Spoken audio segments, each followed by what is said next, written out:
love coffee, I love tea.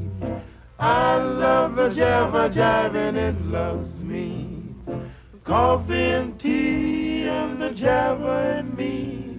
A cup, a cup, a cup, a cup, a cup. Boy.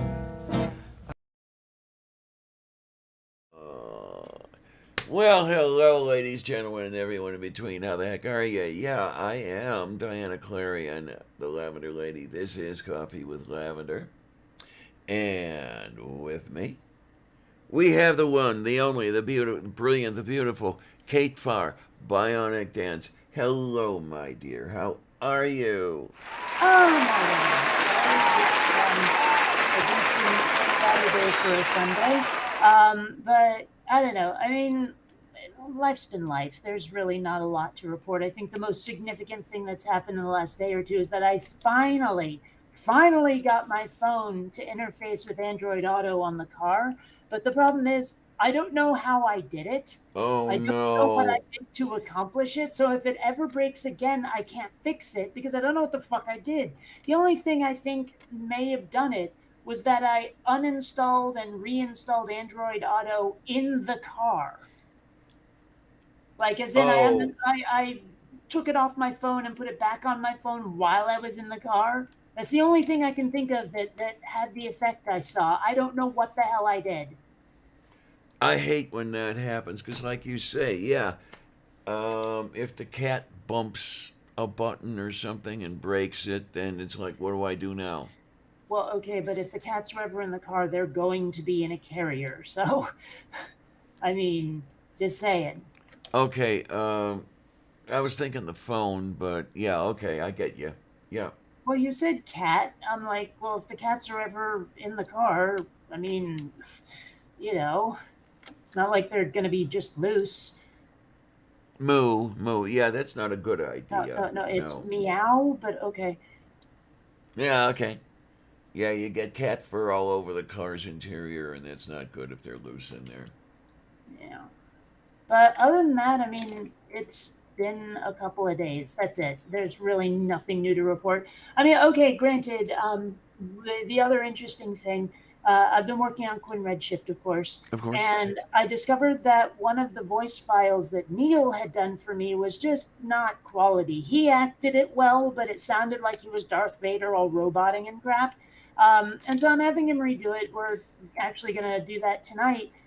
But because of the delay, it gave me a chance to redo some shots that I just plain wasn't proud of, that aren't up to spec. I did them early, and now it gave me a chance to redo them, and they're looking much, much better. I'm much more satisfied. Yay. Hi, Yeah. native. How you doing? But yeah, so for those who didn't know, Neil, the 604 Atheist, will be in my animated show. Yay. Yay. Yay. Yay. Yay. Yeah. So you've got He, all the he good acted ones, the part man. pretty well. Actually, he acted the part pretty well. I even paid a professional voice actor to try and do that part, and he just didn't do it right. So I got Neil to do it. All right. You've got all the good ones. You've got Neil, you've got Aaron, you've got Truth Surge, you've got what else you Yeah, have? me. Yeah, okay. Good Yeah. Oh, stuff. also, it's been a while since I've worked with my friend Alex, the voice of Dewey from Rational Station. I got him to do some like additional voices kind of stuff. I just didn't have a proper role for him this time. Moo. Well, you're just going to have to work on another program and get a role for him. Yeah. There Well, you we'll see what go. happens, I guess. The only thing is, I won't be working on a program. I'll work on a program. Program. Basta gordo paleki. And then, alongside us both, we have also the one, the only, the brilliant, the beautiful Mage Grey Wolf, my dear. How are you this lovely Sunday? Face palming. Oh my word, what's up? Oh, I'm just looking at over what I was just talking about behind the scenes at the euthanasia in Canada, and they're talking about medical assisted assistance in dying. And Wait not a talking minute. about There's youth in Asia in Canada. euthanasia in Canada, yeah. Yeah, I don't get that one. What, did they move Vietnam to Alberta or something, or what? Come on, how are we not going to make that joke? Of course. They're just talking about medical assisted suicide. Hmm. They're Yeah, not talking about. They're not talking about killing people because of their healthcare system. I'm all for um, euthanasia. I'm all for medical assisted suicide because there are, as far as I'm concerned, there are fates worse than death. Like being related to William Shatner. Yeah, let's just start right there. Well, for the rest of the chat to go over, I've been having this back and forth with somebody on universal healthcare. They're trying to say how horrible it is, and they were using euthanasia in Canada as an example of how horrible universal healthcare is, and it has fuck all to do with it. Right. Yeah.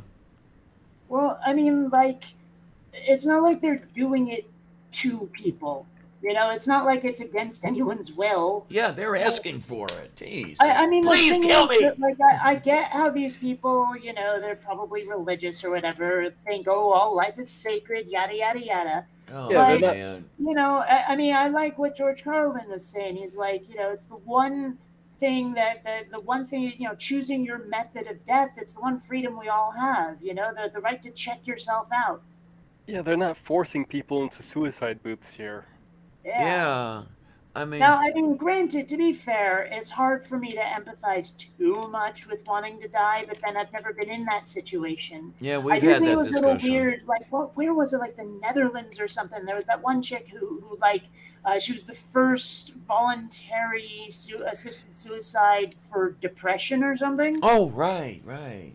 You know, and I find that hard to relate to, but then again, it wasn't me, and I figure, you know, your life, your choice, do whatever the fuck you like with it, Mm-hmm. including end it. Yeah. Yeah, we've had that discussion, and I sometimes wonder how long I want to stick around because of the pain. I mean, when it hurts, it can hurt bad. You haven't been here when I've been crying. Yes, we have. Yeah. We've seen it. Okay, okay. I couldn't remember if you've seen it or not. But... We've seen you so bad you were throwing up. So yeah, we've seen it. Oh well, that too. Yeah. I was just throwing up this morning. It's become almost a hobby. I'm trying to remember what was going on the last time I wharfed. I think I might have been. It's weird to me that you throw up when you're dehydrated, but I think that was it. Okay, okay. Yeah, what I've been doing lately are the dry horks. Hmm. I don't know if it has anything to do with the kidney failure or if it's because I wasn't hurting that much this morning. So I don't know if it has anything to do with the pain. Last time I came even close to really threw up was after my mom died, and that was over stress and all Yeah, that. I get it. Oh yeah. You know, that's one I can't relate to. I've never thrown up when it wasn't like literally gastric distress or an inner ear thing or just something. I've never like thrown up because of an emotion. That's just not something I can relate to. I mean, I've felt nausea, but I've never actually felt like I was about to wharf. Even then, that was more of a dry work kind of thing. Mm-hmm. But still, I can't relate to it. It's never happened to me. Well, let's hope it doesn't. You know, I mean, like, you know, that sensation, that brief moment of, oh my gosh, I feel like I'm in free fall kind of thing when you get stressed? You know what I'm talking about? You know, you get really bad news or something scary's happening and your stomach churns a little. Okay, I think I know where you're coming from. Yeah, okay. I felt that, but I never came close to like hurling. I've only ever just felt mildly queasy. Okay then. So I have a hard time relating to that one. No, just ramp up the queasiness, and you got it. Hmm. No, I mean, I get that. It's just I've never even come close to getting that far with it. Oh man, I'll tell you, it amazes me how much I've fallen apart just in the last 6 months. Oh my word! But yeah, I told Kate in the green room before you got there, Mage. Ladies and gentlemen, I am on the kidney transplant list. I am Yay! I am listed as inactive. There's still an appointment that I have to have before they will activate me. Still Uh, something. yeah, I have to meet with my babysitter uh, at their facility in Oakland at the transplant center. Oakland. Are you in So this in California, or is there a different Oakland? there's an Oakland neighborhood of Pittsburgh. Oh, It's where the universities are. okay. Just happens to work that. It's where the old baseball field used to be, Forbes Field, used Yeah, to. that doesn't help me in the least. But so I was on the phone to Savage Minnow, telling her that they want to meet with us, and sometime around mid-month, I'll be Hmm. making an appointment. I'll be calling tomorrow, and And then you just have to wait for a horrific car crash or something. yeah, pretty much. Well, actually, Purple will be notified, I guess, unless I have to tell them to do it. I'm not sure, because Purple has offered offered me a kidney, Is and purple the right blood type? she's O negative, so that would work. Oh, well, okay That would then. work, yeah. Well, apparently, even if they're not compatible, they can play the musical chairs with the kidneys. So Right, yeah, that's where I was about to go. So What do thanks you for mean? taking that. What do you Well, mean? um if we she could donate a kidney to someone else, and another person yet could donate a kidney to me in return for the favor. Okay, that's a little strange, but I'll just go ahead and take your word for it. I have to look up and see what they call it. There's a term for it, and I forget. Well, I mean, I'm just trying to work out the logistics here. Is like she purple wants gives a kidney to someone, but that same person can't also give a kidney, can they?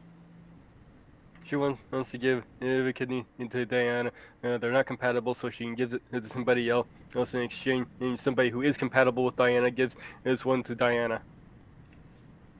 Okay, Yeah, they call it a paired kidney exchange. but wait, no, see, I'm still missing something because if that person who could give the kidney to Diana can give a kidney to Diana, what does purple have to do with it?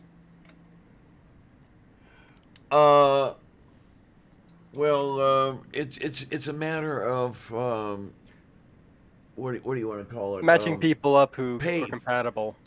Yeah, it's sort of like she's doing it in return for the favor the other person did. But the other person, what is getting like? Okay, hold on. The person who's giving you a kidney, the one who isn't purple, is getting a kidney from purple.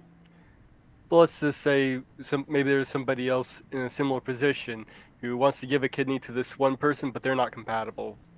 Okay, I see. All right. Yeah, It was a little convoluted. the way University of Michigan puts it, uh, suppose there were two donor recipient pairs, donor and recipient one, donor and recipient two. Donor one would give a kidney to recipient two. Donor two would give a kidney to recipient one. Um, I'm still not exactly sure of the logistics. When they explained it to me the first time, I understood, and then I lost the understanding in the year that's come in the middle of it. Like I said, kidney musical chairs. Yeah, Yeah. Yeah. I just, I don't know, it was a little convoluted, is all. Hmm. So, explain to me how the kidney carved out of the homeless drifter works into this. Huh? You know, the kidney stolen from the homeless person, the black market kidney. How does that work into this? Oh, yeah. That's lunch. Okay, gotcha. Yeah, you eat kidney pie, Yeah, don't steak and kidney pie. demented weirdo eats stuff nobody should. Hi Skits, how you doing? Yeah, it's looking pretty good. I hope it continues to look good. It's not over by any means, but it's getting a little bit closer. I'd like, if possible, to have a replacement kidney by the end of next year. So, what is convalescence like from a kidney transplant for all parties involved? Actually, donor and recipient. Well, for me, they say it could take up to 6 weeks. Lots and lots of pain right after surgery. And then it's a matter of just keeping an eye on kidney function, making sure it works, and right after surgery, you've got appointments with the transplant team, like every week, basically, Well, that makes sense. and then increase the time between appointments and say after a couple of months, you're going only twice a year or something. Mm, It also involves a lot of immunosuppressants, of course. yeah. That's the part I'm not so happy about, but I understand why you have to do it. Why? What are the side effects? Rejection. Well, isn't that what they're supposed to present or prevent? I mean, Yeah, you're taking the immunosuppressants for to prevent rejection right. of But your my new question kidney. was, what's the side effects? Because you say it's not going to be pleasant. I'm assuming that's because the meds will make it unpleasant. Yeah, it'll hurt a lot. I guess Oh, that's any it. I thought there was going to be something like I don't know, seeing spots or whatever. nothing that I can think of. No. Okay. Um, it's just keep an eye on everything and make sure everything works. Hmm. Oh my, I don't know. I know. Well, no, I shouldn't say I never thought I was going to have to deal with a major surgery like this. I've already dealt with major surgery back when I was 18. That was a fun. That was a fun thing Yeah. because I mean, I had a as someone who had brain surgery much more mild than yours, I can imagine how shitty it was. yours. From what I understand, yours was a great deal milder than mine was. Well, Yeah. mine wasn't quite outpatient, but it almost was. I was in the hospital for like a day and a half. Okay. Whereas after surgery, it was 2 weeks before I was released. I spent about half a week in intensive care. Yeah. Mind you, it sounds like what they were doing to me was also much more mild than what they did to you. I mean, they like I didn't realize this, but I spent about 8 hours in an MRI, and then only like an hour or something for the actual brain surgery, Oh, right? wow. Yeah, like because they were spending those 8 hours trying to figure out the exact right place to dig into my head. Okay.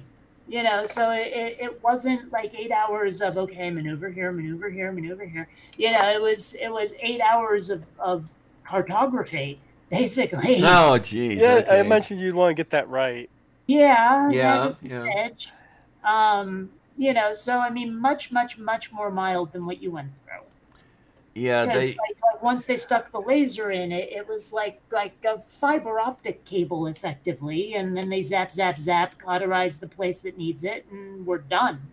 Okay, So I mean, yeah. it was actually not that invasive at all. Yeah, they took a couple square inches out of my skull, and then probed around in the brain, and then put the piece back. And the interesting thing, there was still enough pressure.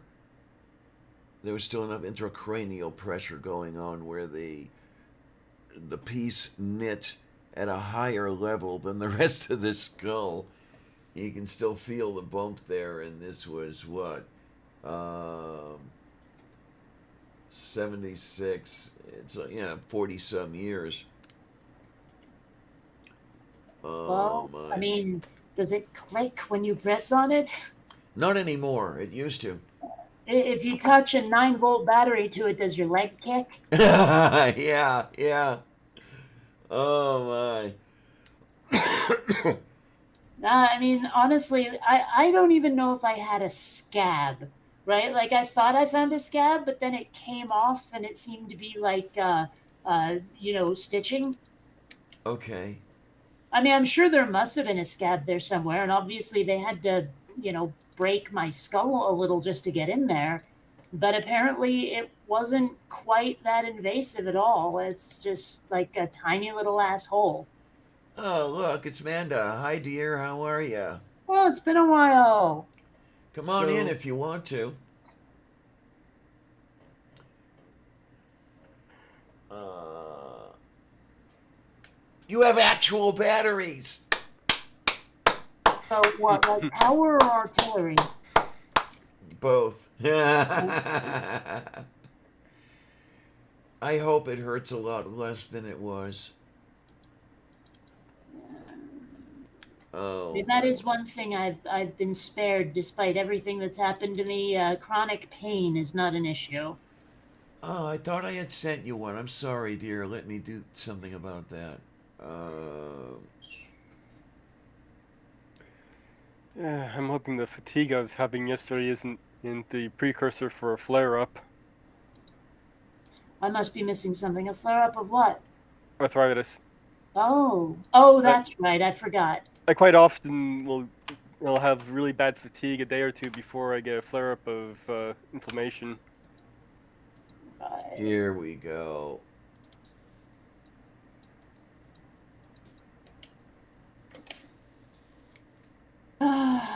All righty here. All right, dear. There we go. I thought I had sent you a link. I'm so sorry. You've got one now. Oh, yay. So apparently, someone wanted me to explain just what lesbian dance theory was. Hello, dear. How are you? How are you? How are you? And native Amanda is Pale Blue Hello, Mama. love. Hey, You talk about digging around in your brain. They did kind of the same thing when they did my surgery for my spinal cord stimulator, because there's supposed to be 4 probes put into my spine, and apparently there's something wrong with my anatomy that he couldn't get the 4th one in, so he just sat there trying to fucking shove it in, and he Oh, even woke me no. up. He woke me up in the middle of the surgery to see if this single probe was actually working right. It was awful. It fucking hurt. Like, I could tell afterwards for this surgery that he had really dug around at that certain point, and it still isn't in the right place. So, and I'm pretty sure that's why the spinal cord stimulator doesn't work as well as it should.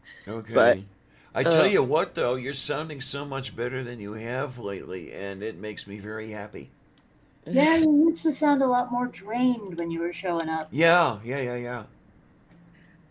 I got sleep, I That'll guess. help.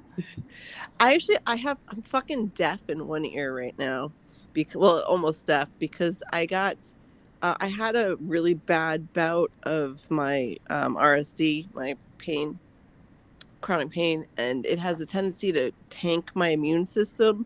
Oh, So no. I got a ear infection that got so bad it blew my eardrum. Oh, So I can only hear out of one ear. It's fucking like it's starting. I think it's starting to come back. It's been like 3 weeks, but man, is it annoying? Like having that, not really being able to hear out of one ear, and it's just like all I can really hear is my own heartbeat in it, like this. Oh, Ew. I would have a Ugh. hard time going to sleep like that. Yeah.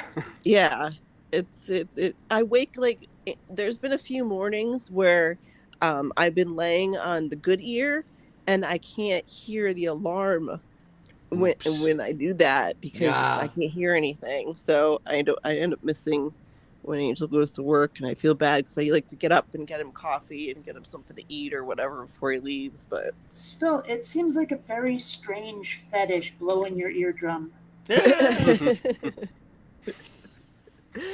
so, but Oh, we're my.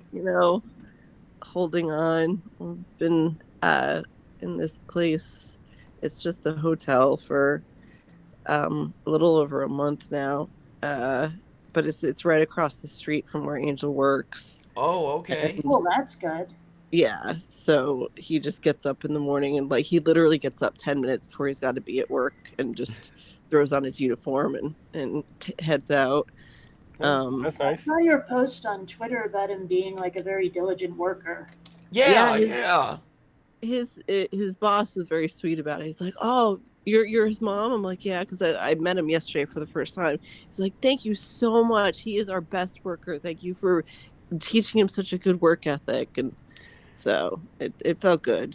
It felt good. It was nice because he works really hard, and he's like, whenever anybody needs a second shift filled, he does it. They ask him and he does it right away, and he stays late all the time because the second shift cook is always late at his place. So it's just, yeah, he's a good kid. He's working hard. I'm proud of him. So I no quiet suppose. quitting, I take it. No, what? Quiet quitting? You've been hearing about this Yeah, quiet quitting thing? that's so weird because that's just like regular work. Why, I mean, I understand people in like my kind of industry not doing something like that, but if you're working at like a fast food place or whatever, some kind of service worker, why bother doing? Well, I guess Angel does do the extra, but for most people, why bother? Well, I have to admit, when I was working in video games, there were times I didn't want to go home. Yeah. I remember days like that back when I was programming. Yeah. Of course, home wasn't a place I wanted to go home to anyway. So. Well, that might make a bit of a difference. Yeah. Oh my word. But yeah, this is sounding a lot happier than it has lately, and I'm happy about that. Yeah. We're just, I mean, it's not great. It's not a permanent situation, but it's better than like the Airbnbs, living with some stranger or whatever, stuff like that. As awful as all the shit that we've been through, especially the past few months between like the robbery and all that stuff, getting scammed and everything, it's better that it's just the two of us. Like it's easier in a hotel. It's Yeah. just the two of us. This is our space, and that's much better than the other way around. So Okay. At least you're not. Oh, excuse me. At least you're not camping in a cemetery. I don't know. I have Trust- some goth friends who would love that. Yeah. we've come close to having to camp. Trust Well, me. probably not in a semi-permanent basis, though. You'd be surprised. I mean, let's put it this way: these are people who love living in Seattle because of the clouds, which are the reason I left. Okay then. Did you know that the average cumulus cloud weighs 100 million pounds? No, I didn't know Oh that. my, that's not exactly light as a cloud, is it? No, it's not. Water is very heavy, and those Yes. clouds are big. Yes, it is. Yeah, it's surprising actually to me anyway how heavy water is. For those who don't know the exact numbers, it's about 8 pounds per gallon. Yeah. So, carry that home from the grocery store. Carry that a mile. Yeah, you find out how heavy 8 pounds per gallon is. Yeah, Uh, I get my workout watering the garden. mm-hmm. It's a 2 gallon watering can, so Wow. I don't Oh know. If I my was going to word. water a garden, I'd use a hose. I was doing that for a while. I like the pond water or rainwater to use instead of the hose water. Well, I suppose that's one of the benefits of where I live is the hose water comes directly out of Lake Champlain. Okay then, As yeah. does my bathtub water, which is really good, for my hair. Plus, I don't have to, Yeah, yeah. That's plus I don't working have to out. pay for that water. Oh, wow. So, Actually, the building I'm living in picks up the tab for almost all of the utilities. yeah, isn't that a wonderful thing? That would be one of the very few things I would see bad about ownership, where, I would have to pick up all of the utilities and everything, because the only utilities I pay for are electricity and gas. Hmm. Well, I pay for gas by eating Mexican food, but Nah. If Yeah, yeah, if yeah. I had a really big garden like what I would like to have, would have to set up some kind of irrigation system to water it properly. But I'd Mm-hmm. still do some hand watering.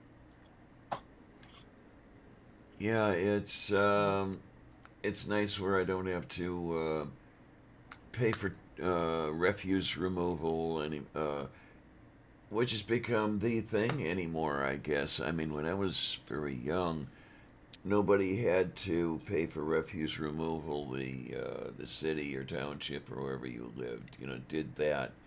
But you just don't see that anymore. It's the private collection companies, and you end up paying them, and it can be a little expensive. that's another thing. Vermont has like some. Well, it's weird because they're like strict and not strict rules about recycling. But if you don't recycle, people get really cranky with you. So, like you have to separate everything out before you take it out to the trash. Fortunately, the dumpsters are really easy. It's weird. I've never seen a dumpster that had a door on its side before, but it makes it a lot easier to dump the trash rather than trying to dump it all up the top, you know? Yeah, but doesn't it tend to roll out? It depends how full it is. Okay, okay, I'll go with that. And Brian Stevens says, I spent a lot of my time as a kid carrying 2 5-gallon buckets of water to the cabin. Jesus Christ, 80 pounds? Was that as much as you weighed at the time? I'm glad that my parents decided to move out of the stupid cabin when I was really little. I would not Moo. want to live in a stupid cabin. I I don't mean, know. how do you really feel, Kate? Well, I mean, I feel about nature much the same way that Anakin Skywalker feels about sand. Because, Going. nature is always like wet and smelly and dripping on you or trying to bite you or something. There's always a problem with nature. Yeah. It's not very cooperative, is it?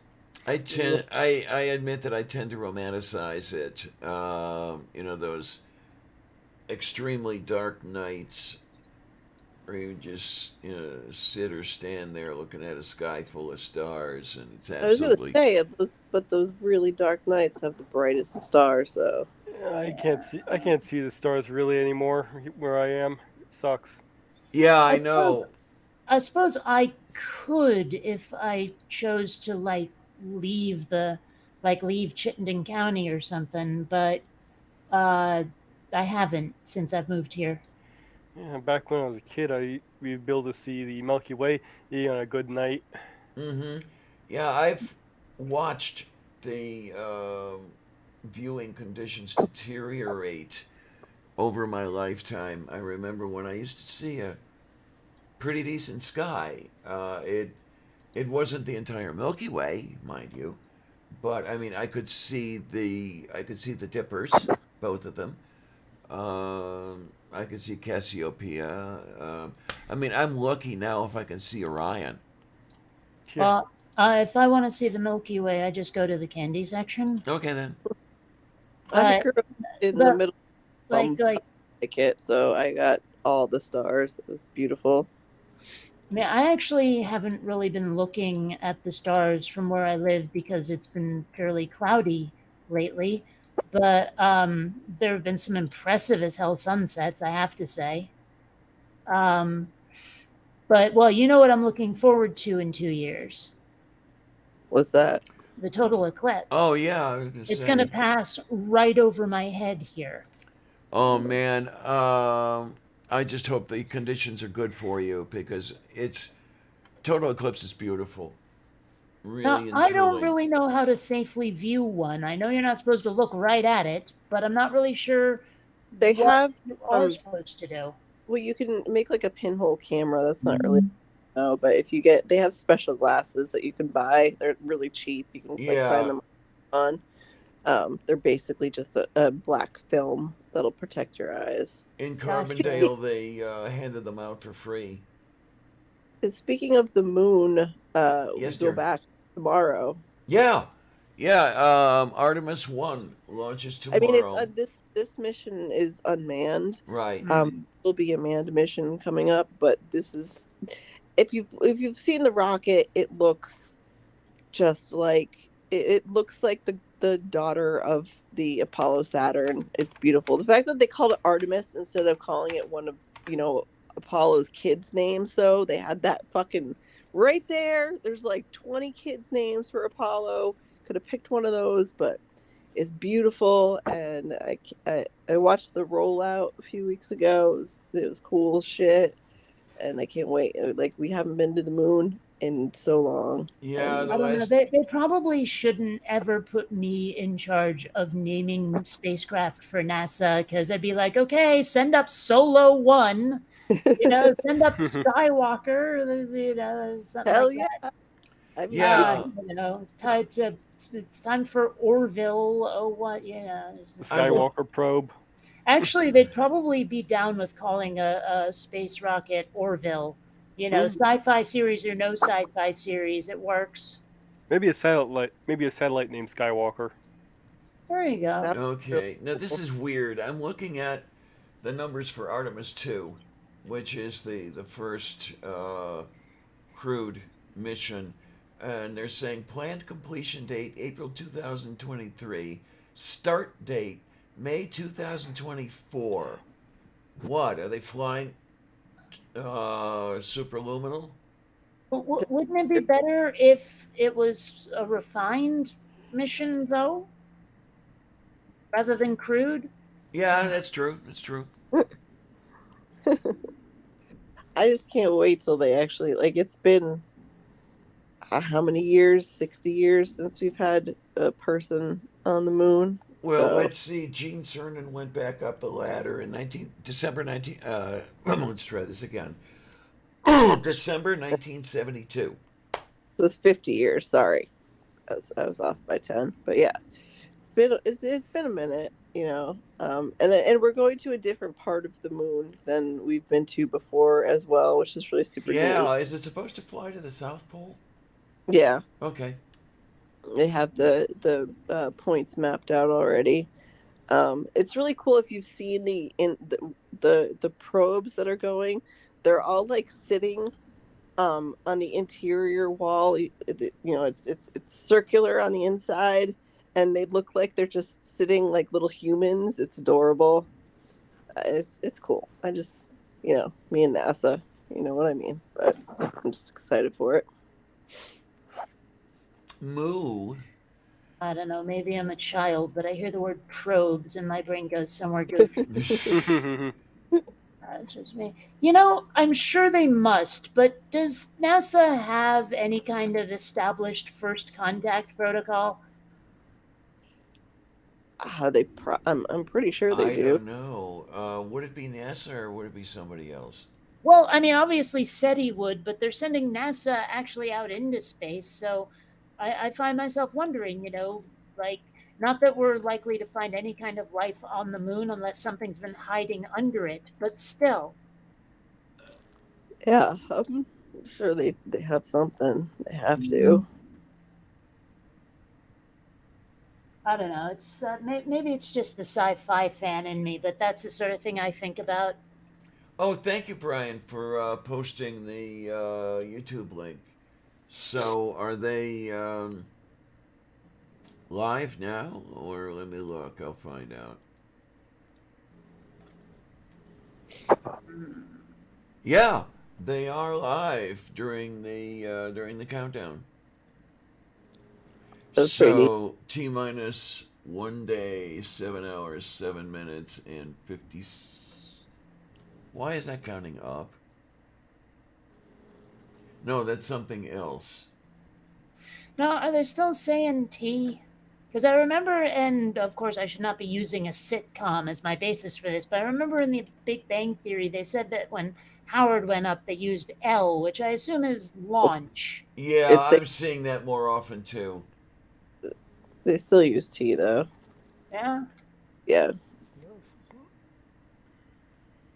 Well, I don't know. It's the kind of thing I wonder about sometimes. Because again, complete geekatron over here. Yeah, Yeah. all right. Yeah. It's funny, like my dad and I don't have a lot in common. I mean, he's raising a complete sci-fi nerd bag, and he's more of a back to nature hippie type, right? But he and I, like you saw the video I made of me throwing axes. Well, he tried it, and he really enjoyed it, right? So we've actually been going back to the axe throwing place together, which is fun. And then like he was working on some stuff before like my mom came back from Mexico, and so they started actually living back at home again. He was spending a lot of time here, and like he I was watching TV while he was doing whatever, and I was watching both the Orville and the Big Bang Theory, and he was sort of like listening in a little and going, this is kind of fun. And so we've been watching The Big Bang Theory and The Orville together as well. And I forget why I bring it up now, but there was something like, well, I guess I mentioned The Big Bang Theory earlier. That's probably why I'm bringing it up. But still, Okay, okay. What do you make it? it was kind of cool to finally find some common ground with my dad.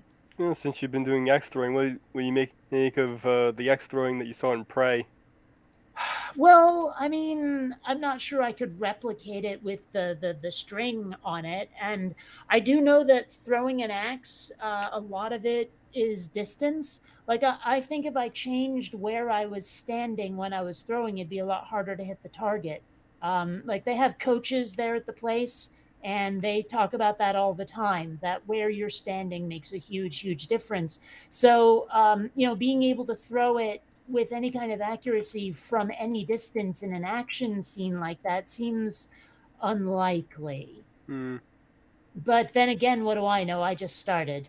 Yeah. Well, Mm. I was figuring her accuracy seems somewhat believable.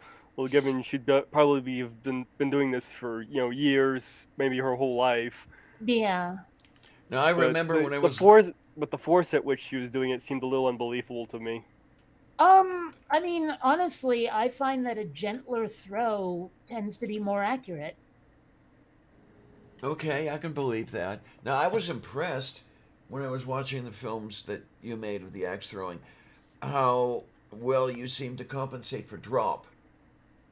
Well, it's hard to explain exactly, but when you're throwing, you actually want your arm to end up about like parallel to the ground when you're letting go, and the handle almost slips out of your hand more than anything else.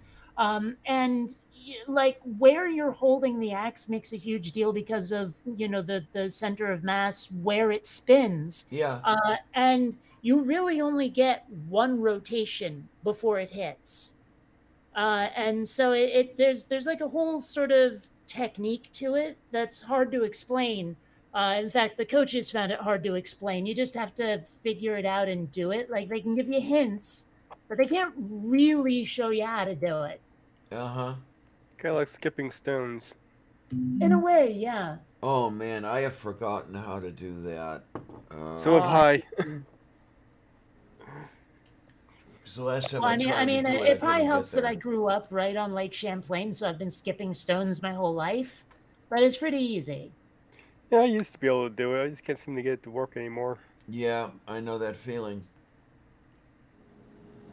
I mean, considering that it was about 50 years between stone skipping attempts in my case. Wow. You know what I haven't had an opportunity to do in a while? Skip. Ah, yeah. Just like skipping to my loo kind of skipping. It's been a Dayukorosto. while. Yeah. It hurts me just thinking about doing it. Mm. I don't know. It's weird because like how I mean, like when you're autistic, there's the stimming thing that feels good, especially if you're stressed or whatever. I'm finding that for me, at least, stimming is best done with something resembling hang time. Like if I'm say pushing myself back from a counter and then falling back into it, it's the like the top of that arc that feels the best because it's like up and down, up and down. It's that delay there is the best part of stimming. And actually, a friend of mine got kind of pissed off about that once because we were driving, like we were on a road trip, and every time I would come to a hill, my foot would come off the accelerator just a little bit, and we'd hang at the top of the hill and then fall back down. And she was starting to get seasick. Oh Right my. now, at the time, I didn't even know I was autistic. I didn't know I was stimming, but I was using a car to stim. Hmm. Kind of weird, huh? Moo. Yeah. Especially since you didn't know you were doing it. Well, I mean, I knew I was enjoying it. I just didn't know that it was a thing. I didn't know that it was, anything more than I'm enjoying this. Now I do. And it's weird to think about. It makes me wonder how many other things I do, like unconsciously, like that, where I have no idea that it has its origins in, this stupid brain thing going funky in my head. I have a tendency to touch my hair Hmm. in specific spots on my fingers. Like right at the joint where the palm of your hand meets the finger. Right there. Yeah. Just Huh. kind of gently touch my hair like that from that spot. Wacky. It kind of has like a cool sensation. Hmm. I don't know. It's weird. Like, part of me wishes I didn't have some of the challenges of autism, but part of me thinks, well, if I was normal, how many things would not be as nifty? Like, would I be an animator even? Would I have my pun brain? I don't know. I It's mean, like gee. like I'm not sure I'd want to necessarily give it up. I might want to sample not being autistic for a while, but I'm not sure I'd keep it, you know? You might end up in accountancy or something boring like Right. that. No, but I mean, like in a weird way, I'm starting to understand a little bit more when you get like deaf people who say they don't like they wouldn't want to be not deaf, that they wouldn't Yeah. want to hear. Like I mean, I'll be honest. I'm not sure it's necessarily the same thing. I mean, if I would like was lacking function, I would want the function, but this is Mm. just a different way of being, if that makes sense. Like it affects my personality rather than my abilities. Does that Well, make sense? yeah. Yeah, it Well, does. a little bit of a fun fact: the existence of Pokemon is because of autism. I remember hearing that it was like a guy was a bug collector and he made it into a video game. Yeah, and his bug collecting is because of his autism. Oh, It was his, the thing that he obsessed over. gotcha. Huh. Oh my. I remember my ex not liking being on meds for her psychosis. She didn't like what it did to her personality. Hmm. And yeah, you could see a difference. I mean, anyway, like I say, I'm not sure that I would want to not be autistic, but if I couldn't see or hear, I would definitely want that fixed. Oh yeah. If nothing else, I'd want to know what the hell I'm missing. Like you'd hear about all these people going, ooh, colors, ooh, sounds, ooh, music, and I'd be like, what is it? I'm so curious. What is it? You know? Mm-hmm. I guarantee I would want that curiosity satisfied. Kind of like how I would want the curiosity of what's it like to not be autistic satisfied. I wouldn't necessarily want to keep it, but damn, am I curious what it's like to be normal.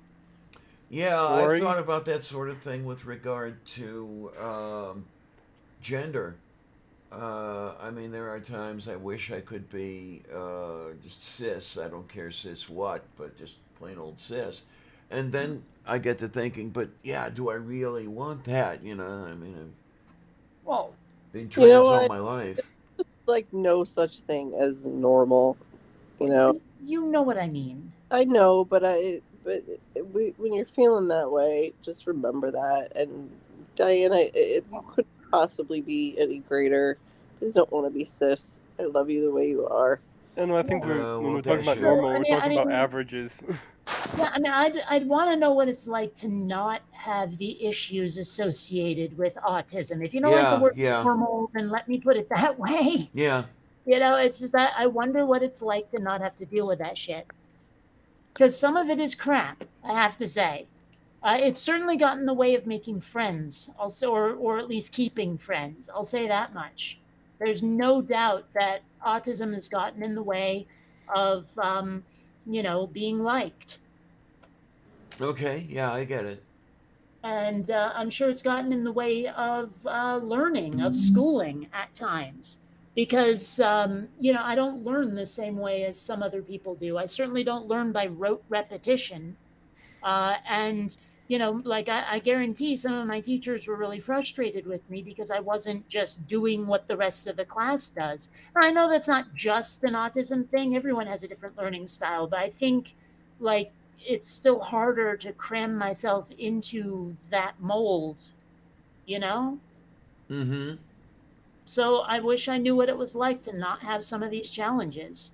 Wonder what it's like to be, if not one of the popular kids, at least not one of the outcasts. Yeah, definite, definite. But I guarantee you that a lot of the problems with socializing comes from the autism. I mean, if nothing else, if I'm asking people questions and they don't even really seem to understand the gist of what I'm asking, it can be very frustrating for everybody involved. And I tend to persist. I've alienated more than a few people because I keep asking the same questions over and over because I'm not getting an answer that means something to me. Okay then. Yeah. Shadow Kitty says this makes me think about the Prince and the Pauper. Yeah. Oh, let me reach for that one again sometime. I would like to not have chronic pain. I have had Same here. chronic pain since I was a teen. I swear to fucking God, I just want one fucking waking moment where I'm not feeling this soul crushing motherfucking pain. Just Yeah. one. Oh I yeah. swear to God. I also like to That I throw could in. live with. Yeah, I'd also like to throw in anxiety and depression into that batch of things I'd like to live without. Mm-hmm. I think I've kind of gotten used to my depression tanks real bad, especially with my chronic pain, and it gets fucking dark as shit, especially with all the stuff that we've been going through. But I don't know if I could have fueled myself to survive as long as we have if I didn't have the depression, if that makes any sense. Yeah, actually it does. Hmm. If I had some kind of sunny disposition, I don't think I would have been able to make it through this. So Then again, it is what it is. I do use my depression as a means of trying to help others. So that's that. Oh my. Oh, I love Three Blue, Definitely. One Brown. Yeah. I don't know what that is. That is a YouTube channel, mathematics oriented.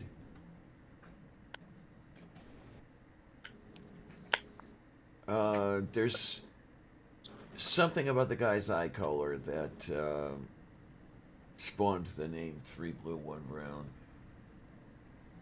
Oh, hey, the film thing channel, Film Courage, it's called. It's like about filmmaking. They loved my comment just now. Like, you get email notifications of that. They were doing an interview with this guy who was saying you can't make the movie you want, you have to make the movie that sells. Oh And yeah, I saw that video. I didn't watch and the video, I but I heard. posted, I'm making the movie I want. Mind you, I'm doing it animated using pirated software and actors who did it out of the goodness of their hearts, and it's taken me 5 years. But damn it, I'm making the movie I want, and they hearted that. All right. All right. I Yeah. like that. I cannot wait to see that film.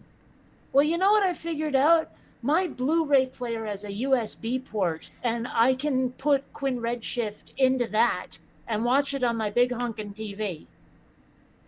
Oh, I remember you saying something about that. You had posted something about that. Yeah. It looks really, really good that way. I mean, the picture is much more crisp and clear than on a monitor, and I'm just like, ooh, I am loving this. I've been using that little heart thing as just a mark that I read the post rather than to say I liked it. They really I should. will only heart posts that really mean something to me. It's kind of like, if I'm running a stream or whatever, I will only give the wrench to people who like I trust to actually police the stream for me. Yeah, Moo. they really should add an extra thing there so you can mark it as read instead of just having the heart thing on there. Yeah, that would be nice. Yeah, I mean, just up thumbing a comment doesn't seem like enough, does it? Yeah, because I know I'm not the only one the only one doing that on their channel either. So Yeah.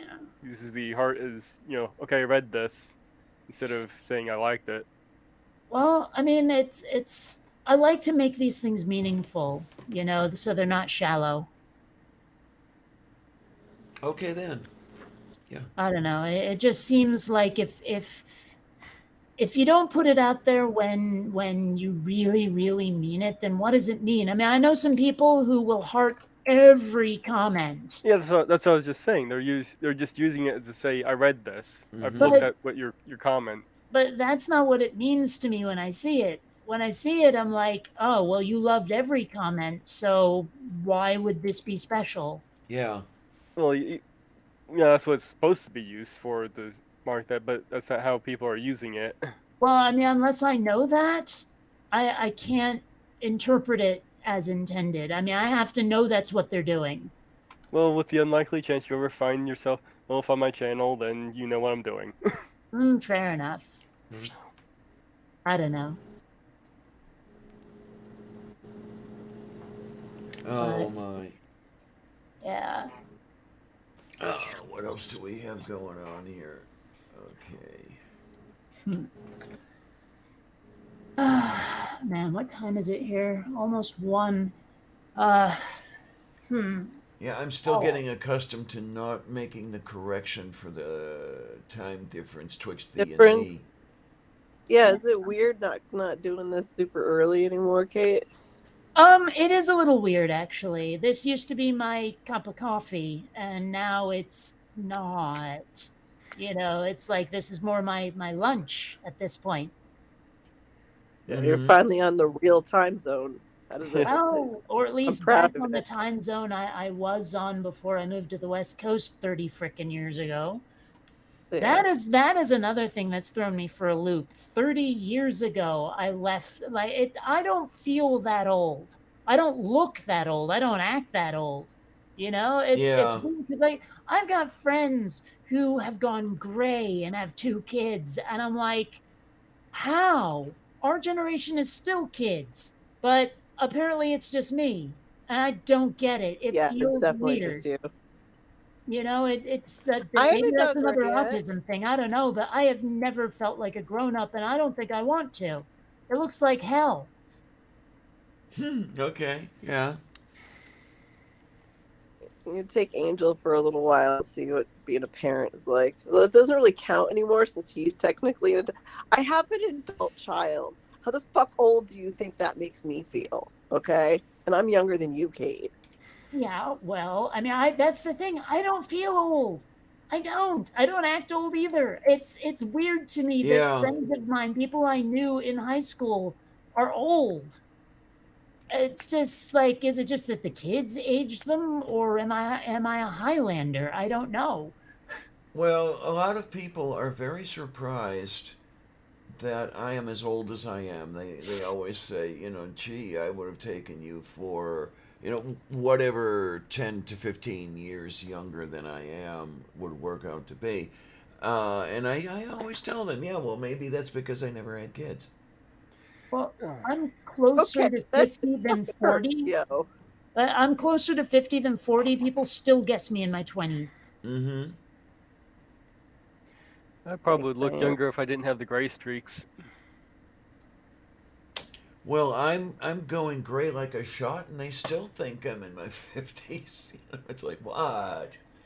I wish I could skip the salt and pepper stage and go like the full Steve Martin with gray. Yeah, I'd like to go that if I was gonna. I do have the. I just have streaks in my hair, and I wouldn't mind just go all white. Yeah.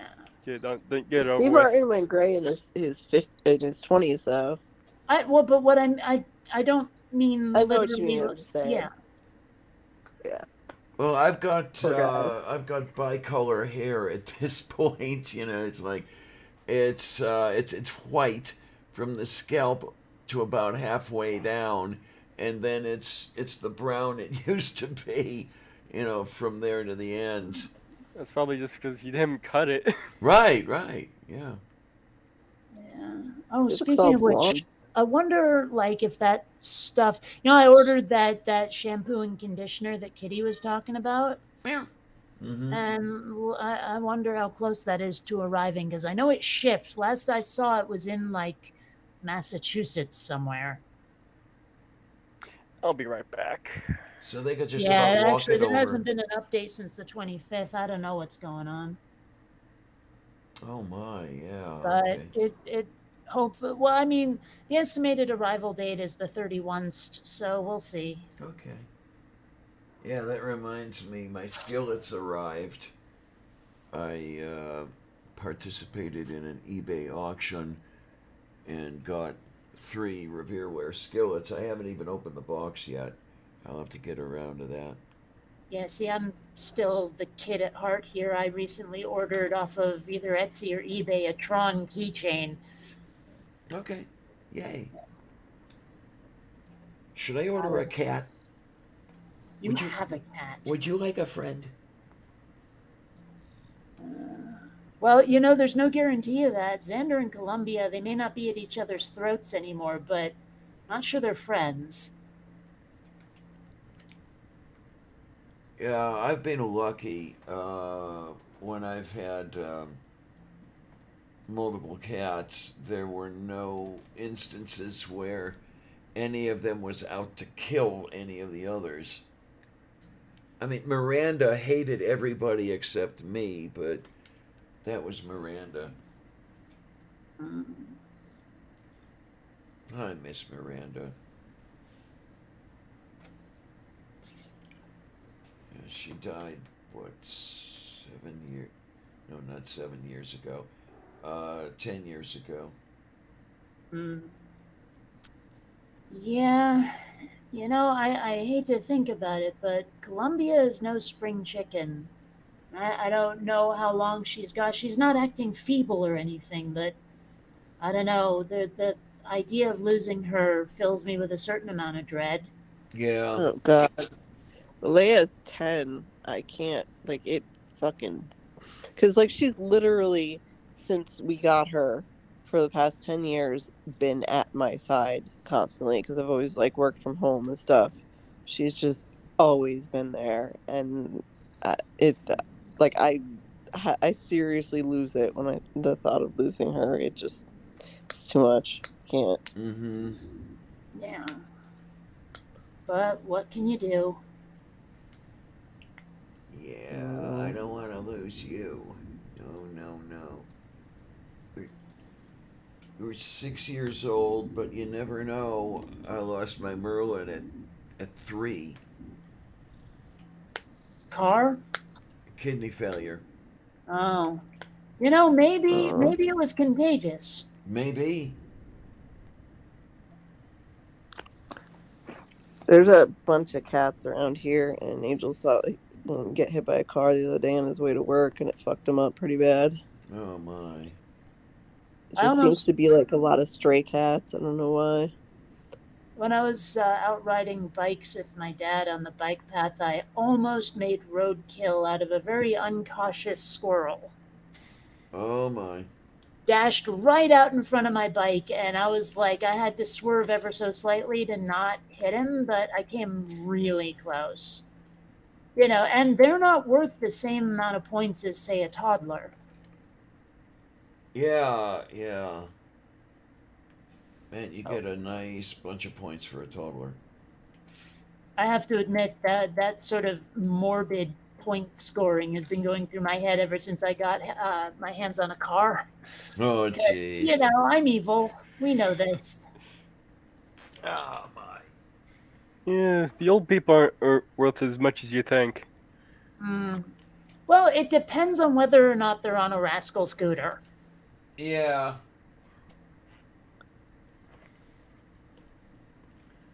And I don't know, I think anyway that an old person on a walker shouldn't be worth as much uh, as somebody who's a bit more spry. I mean, on a walker, they're easier to Well, take out. but there are some style points. I mean, if you can get the walker to flip over using the car, I mean that takes skills. Yeah, that does. I mean, like, and I don't mean just you hit it and it flipped over. I mean like you use that funky, like the police do it. Actually, they have this car stop thing that they do where they can just shift the wheel in a funky way and it makes the other car flip over. Oh, okay. I only learned about that because of this horrible news report. Like that, this officer just very casually, like the lady who was driving the minivan was looking for a safe place to pull over. Her blinker was on, and the cop just decided, oh, she's not stopping. I'm flipping her over, Oh, and did. And the dash cam video came out, and it was just like I think he got in all kinds of trouble for it. I hope he did. Please, did he kill please her or don't what? get me started on fucking police. Oh my god. I'm especially living in Atlanta. These people, oh, it's so bad. It is so bad here. They just fucking harass people for no fucking reason at all. It's gross. And even Angel gets profiled because of his hair.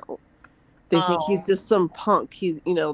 They've tried to say he's stealing shit or whatever just because of the way he looks. are you sure it's not the perpetually stoned look on his This is gonna be face? that too. But it's just it's bad, especially in Atlanta. The cops across the country need to, need some reformation on this, definitely, for sure. Oh, Colleen, I didn't see you come in. Hi, dear. Yeah, well, I don't know. It's funny. Like I usually think of Vermont as a very sort of tolerant-y cop kind of place, but apparently there was an incident right here in town. Well, one town north, but whatever. The line that divides them is crazy. But like there was some mentally ill dude that the cops had been called in to deal with, and somehow somebody like took a shot at him and it missed him but went through the windshield of a nearby car, barely missing a guy's head. Oh, jeez. Oof. And I'm like, this shit's not supposed to happen in Bernie country. I got fucked over by the cops when I called them on my father. And that was kind of my breaking point. Not that I haven't, like, I've always, kind of not been a huge fan of cops, but like the way that cops treat domestic violence victims, especially women, and the fact that like 60% of cops self-report being domestic abusers themselves, and that's, like I said, that's just those that self-report. That's not counting the ones that keep it quiet. There's a reason for that, and for the fucking cops to get there and to take take him aside and give him tips on how to fuck me over, man. The man, like, as I'm sitting there bruised and bleeding in front of them, it's just some fucked up shit. Well, don't know. Don't worry. If they do anything wrong, they'll just do a self-investigation. Oh yeah, look into themselves. In high school, me and some of my friends seriously considered becoming police officers, but none of us ever did. We joined this after school program thing. It was like, where cops teach you about police work. It was interesting, but I think it convinced us we didn't want to do it. Okay. Good. Can imagine you as a cop. Holy shit. Yeah, I don't think that would have worked too well. No. Besides, the uniforms are deal breakers. How so? I'm companophobic, right? Oh, okay. Yeah. Yeah. Gotcha. Yes, I just don't like the big belts. You know how they have to walk weird, like with Tyrannosaurus arms because Yeah. of what's strapped around their waist. That must be Yeah. very uncomfortable. Can't imagine that. But fuck them. Fuck the Colleen, police. the open chat's on Wednesdays now. Wednesdays, 7 p.m. Eastern.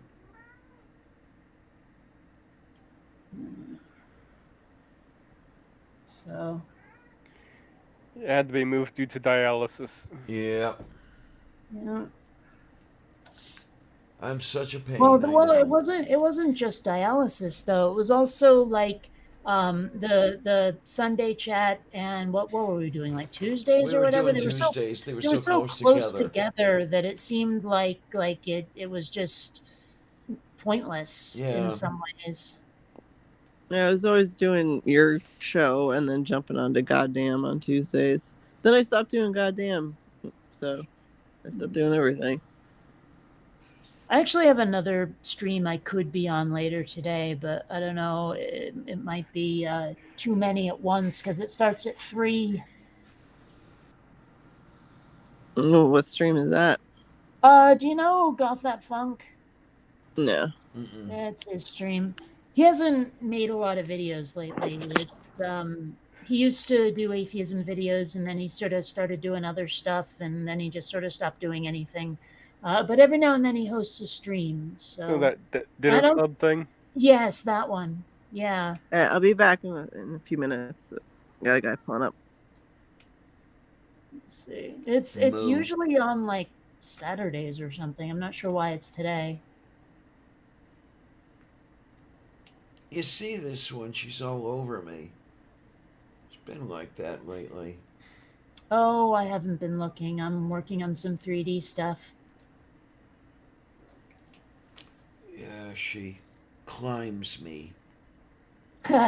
Sounds like Xander when there's kitty treats to be found. Mm-hmm. And Ya que estaba la anything. I mean, anything that sounds like a crinkling bag, and he'll come running. Also, I've had to learn to keep chips or pretzels or whatever locked up, because otherwise he will get into the bag and shred it looking for the kitty treats. We got Jeff asking if you'd like to come in. Yeah, I was just acting on that. Oh, boy, boy, wait a minute. Where's my... Okay, here it is. Come here, you.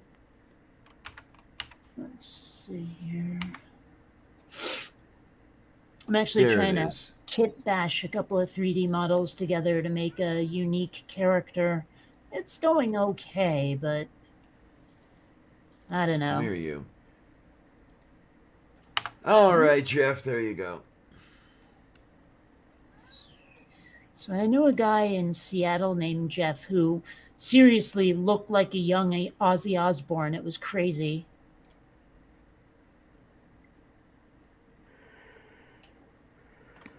Like, everybody mentioned it. He seemed to get like, when someone's was tired of something, but then they just sort of get resigned to it and find it amusing instead.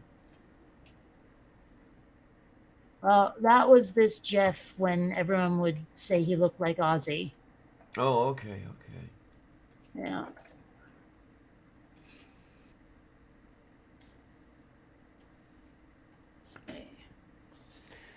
I've been playing around with working out a class system for a fantasy RPG style thing, Yeah. where you can kind of basically put points into different classes, so you can customize your character however you like. Really, Don't they already have that?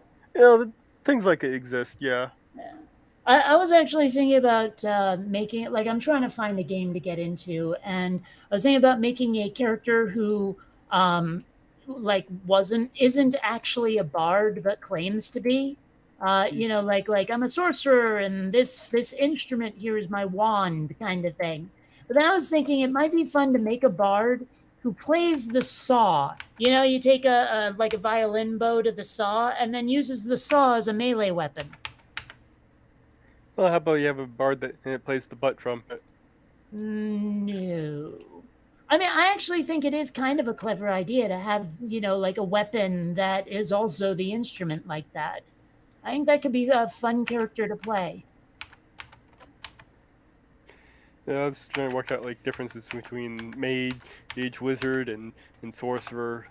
I came across something on that was pretty interesting. It was sort of almost a graft where you have mage on one end and sorcerer on the other, and then wizard is sort of a combination of the two. Yeah, I got into this weird argument with somebody about like sorcerers and mages and stuff. Because, like, there's one where they have to, memorize all their spells the day before, and then they can set them off. So you might have the wrong spell memorized and ready at the time. And then you got the sorcerers who just basically grab magical energy and fling it, with whatever they want to do.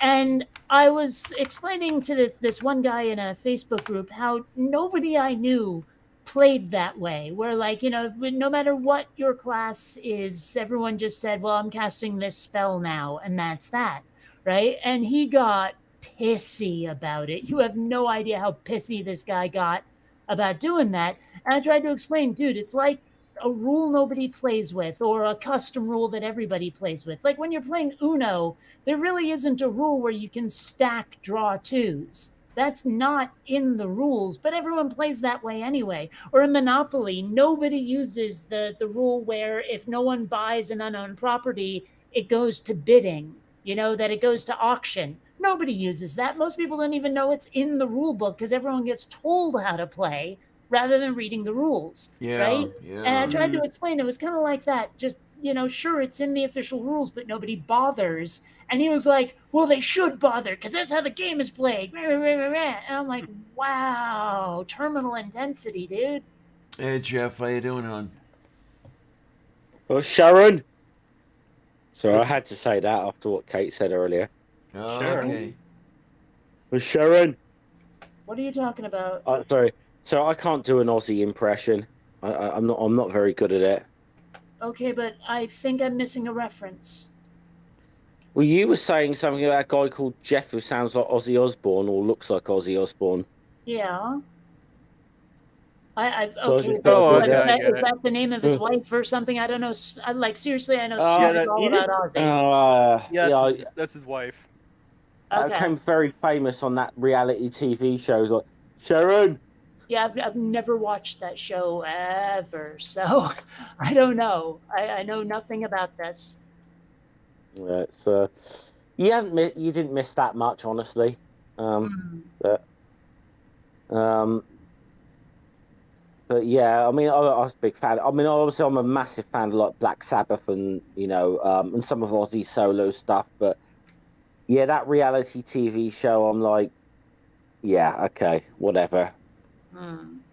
Well, I'm trying to think if I've ever watched reality TV. The closest I can come is America's Funniest Home Videos.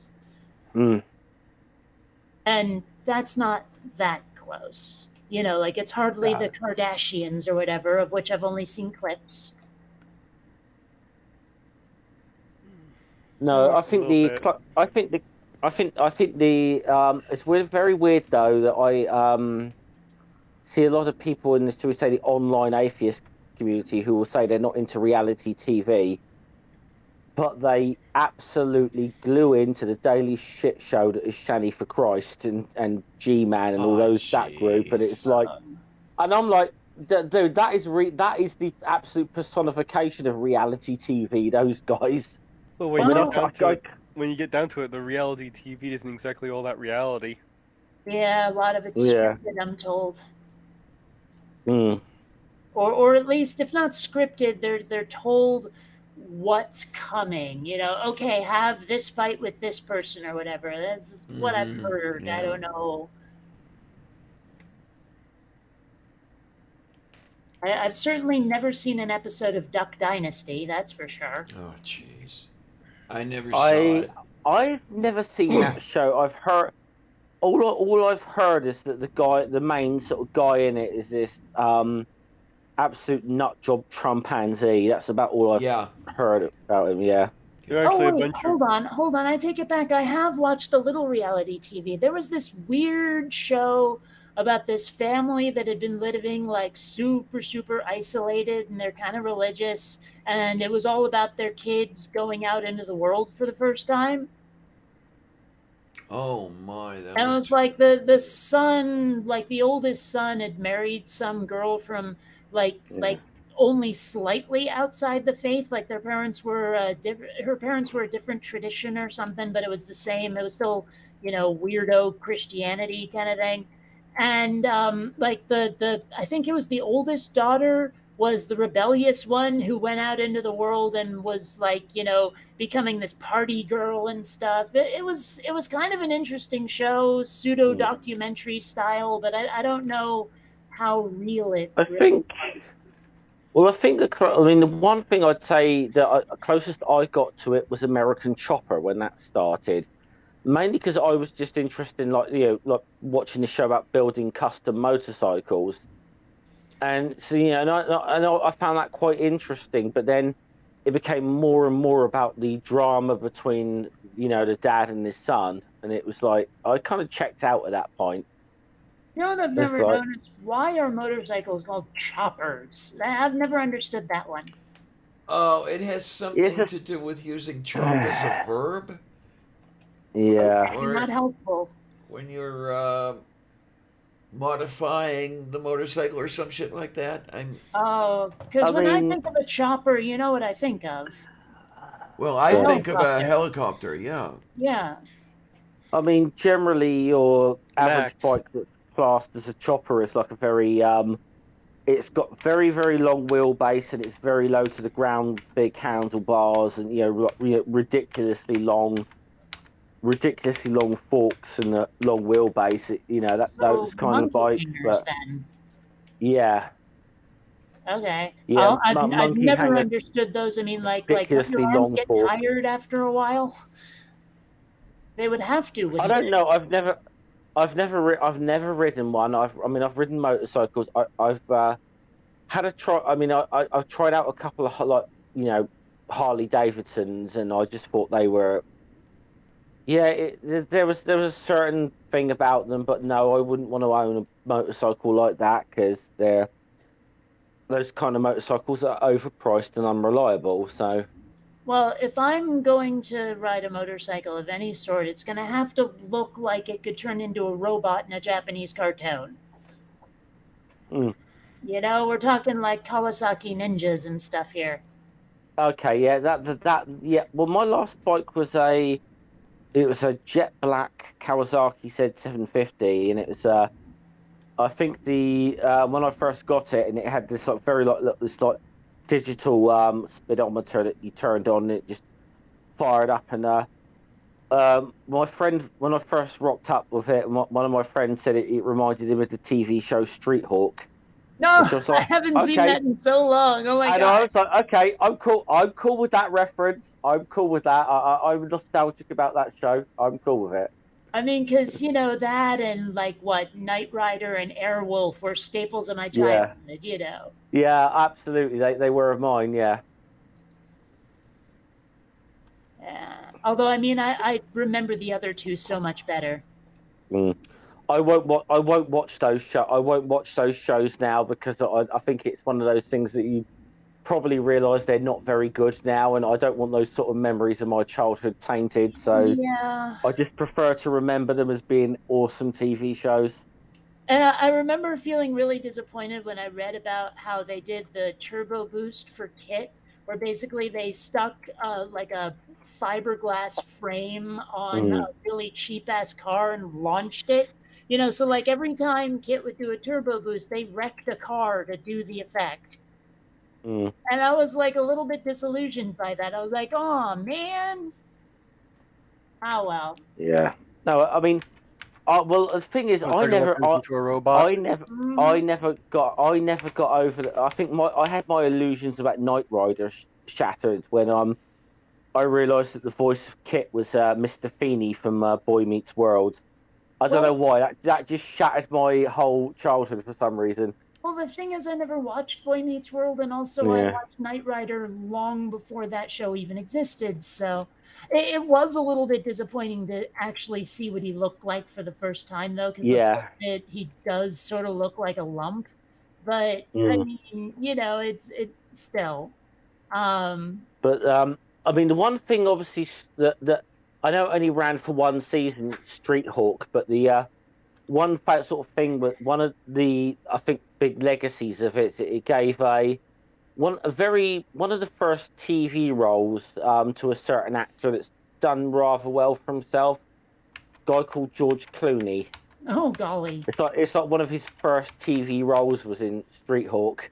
Well, I never did watch Moonlighting, but Bruce Willis, Mm. that was a big one for him. Yeah, I don't think I've ever watched a single episode of that. Neither have I. Yeah.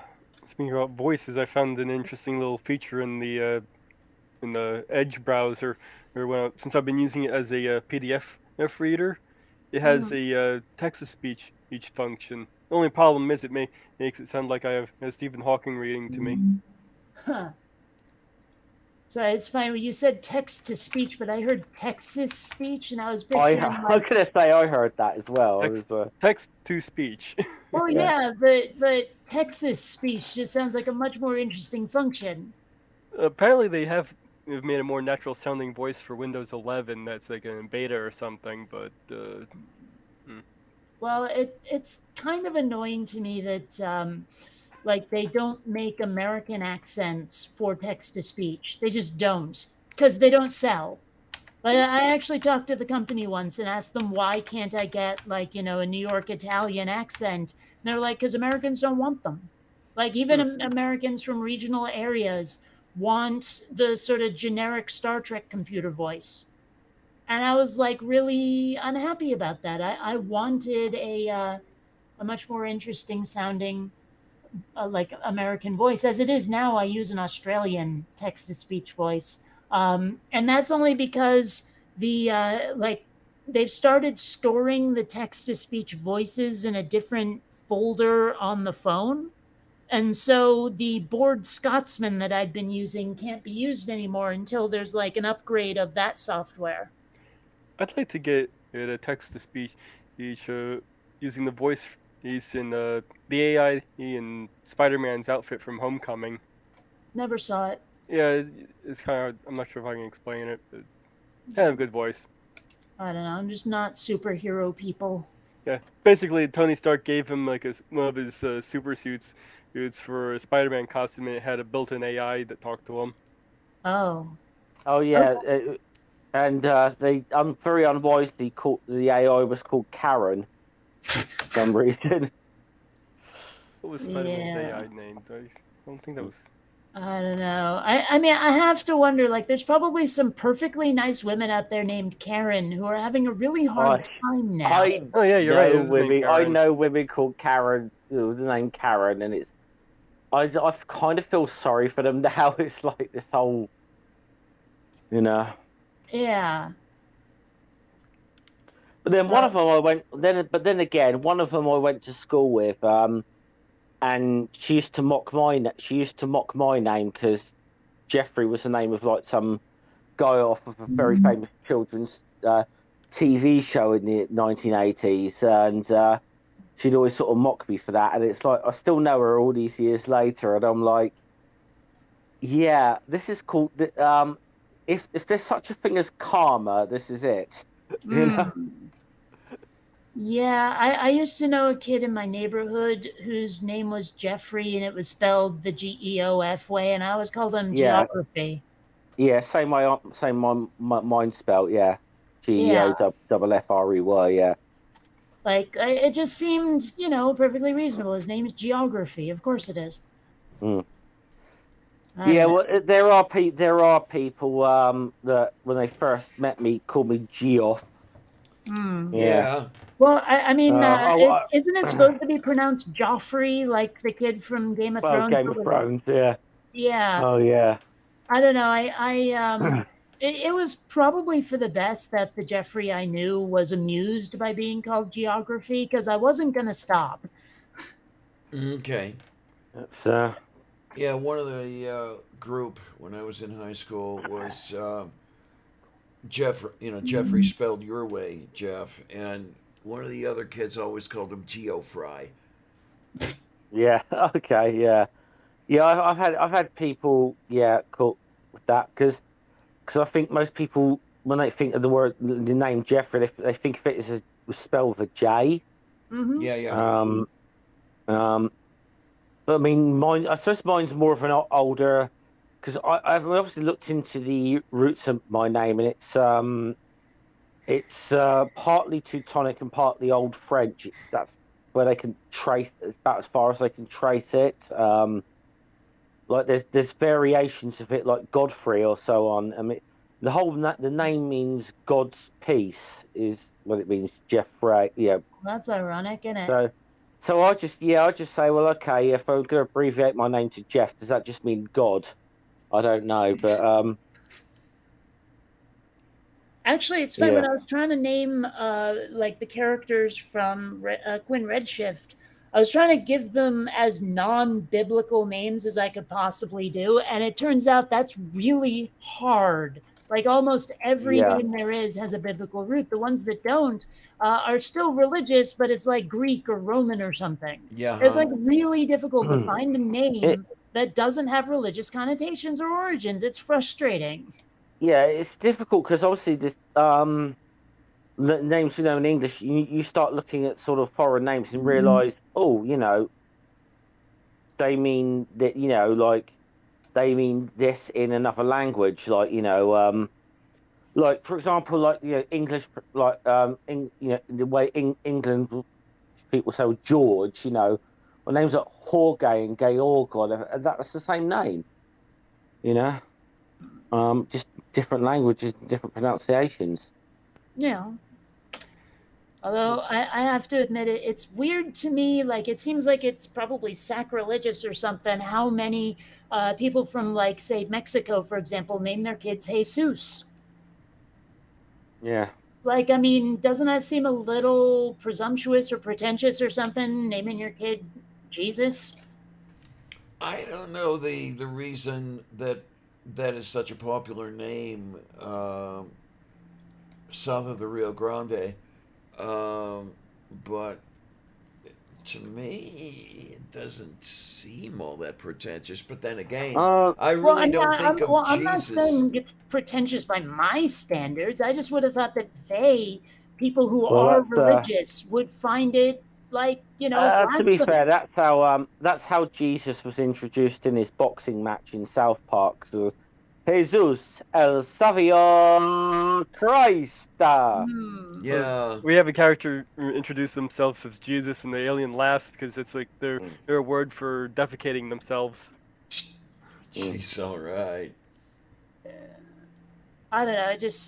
It seems to me like the people who care about that sort of thing would find it not okay. I mean, they do, so I don't understand it, but whatever. I mean, whatever floats your ducky, I guess. But it still seems weird to me. Whack.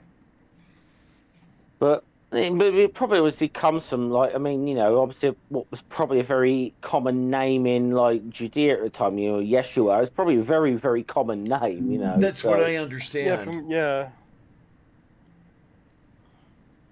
Yeah, I don't know. It strikes me as odd. It's kind Well, of like of course it's cultural, Brian, but that doesn't mean it's not strange. using the name John is fairly common around here, which interesting enough, I actually translates the meaning of that is gift from God. Mm. Well, like I say, it's really difficult to come up with a name that doesn't have religious origins. See, my bet. I think my best mate, like in the world, that's outside the whole YouTube community or whatever you think, but my IRL best mate, his first name's Cameron. I've looked that up. That's a Scottish name and it means crooked nose. Nah, I don't know. I think that's awesome. I'm surprised Zero, and zero biblical references there at all, from what I can tell. I'm surprised they haven't used more female Spider-Man and characters with the name Penelope, considering that the name translates to mean web on face. I don't know. I'm such a child. I see the name Penelope and I pronounce it Penelope just for, even if only in my head, it just, yeah, because I'm a total child. I am. From my understanding, there's only one alternate reality version of female Spider-Man, and that uses the name Penelope. I mean, I wonder how many people actually even know that little factoid. I know I sure didn't. I don't know. I think that might be the first time I've heard it. But... Wow. I don't know. Names are funny things. I seem to remember, what was that movie? I think it had like Denzel Washington in it, where they were making this huge deal out of the fact that his parents named him Jesus. Like that was like a huge thing in the trailer, was that his parents had named him that. I don't know. I don't think I've seen that film, whatever. I don't recall that film. I remember seeing the trailer. I remember thinking, oh, this is not about anything I care about. I'm never seeing this movie. Where are the spaceships? Where's the aliens and the dragons and the elves? Not watching this movie. But I think it made a splash at the time. I don't know.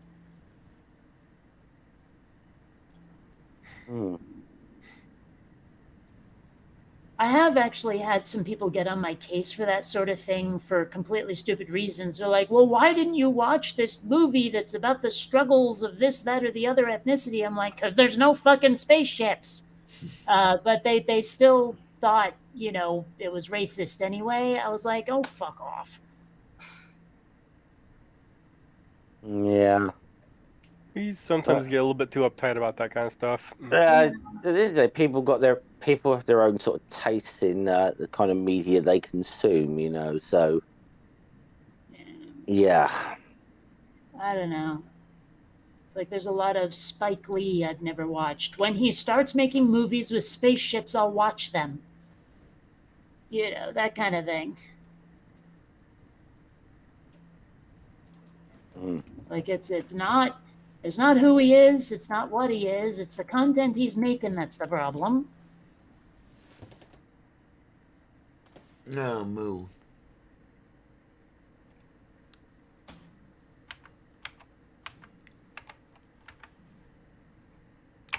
Oh, well. Yay. Hey, did you hear about the bullshit with Drew Barrymore recently? No. Oh yeah, I heard about that. Yeah, well, apparently she made a video of herself just having fun frolicking in the rain, and that got called racist because apparently there had been some challenge to the Black community from within the Black community to make videos of themselves just having fun and being joyful in the rain. And apparently that meant they own it doing that. And so her making that video because she's white is racist. And it's like... That sounds... I mean, I'll have to look into it a bit more, but that just... On the surface of that just sounds like bizarre. That makes no sense whatsoever to me, or just off the surface of it.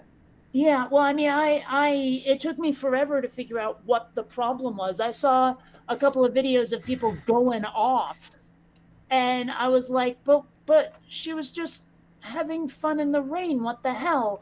And I finally found an explanation, and it just sounded so dipshitical. I could not figure out why it was a problem. And one of the things I saw, they were saying, but we made it so obvious that this was something from the Black community. And I was like, I'm not sure your reach is as far outside your community as you think, because this is the first I'm hearing of it. And I think it's the first a lot of people are hearing of it. I'm seeing the right use that as cannon fodder to show how ridiculous the left is.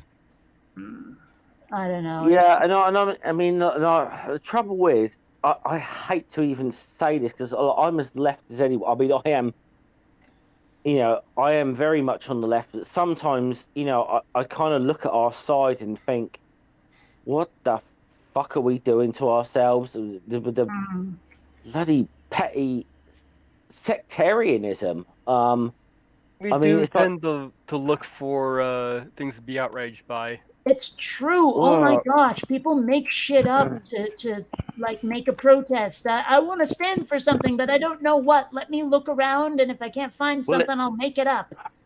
Well, the sad thing is, like, it used to be a problem of our side, mainly with the far left. Like, I mean, it was almost a little joke with like the little Trotskyite groups or whatever. They you had all these sort of, you had loads and loads of very passionate little revolutionaries, but it was kind of like, look, one Trotskyite's a Trotskyite, two Trotskyites is a party, and three is a split. And look, I mean, like the Monty Python joke, the people's front of Judea and the Judean people's front, that was very indicative, especially of the British, like, far left at those times.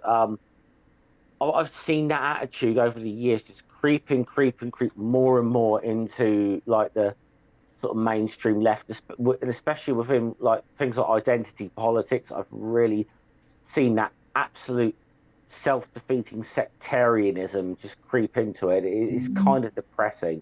Well, it really doesn't help that like what is and isn't okay seems to change with the tide.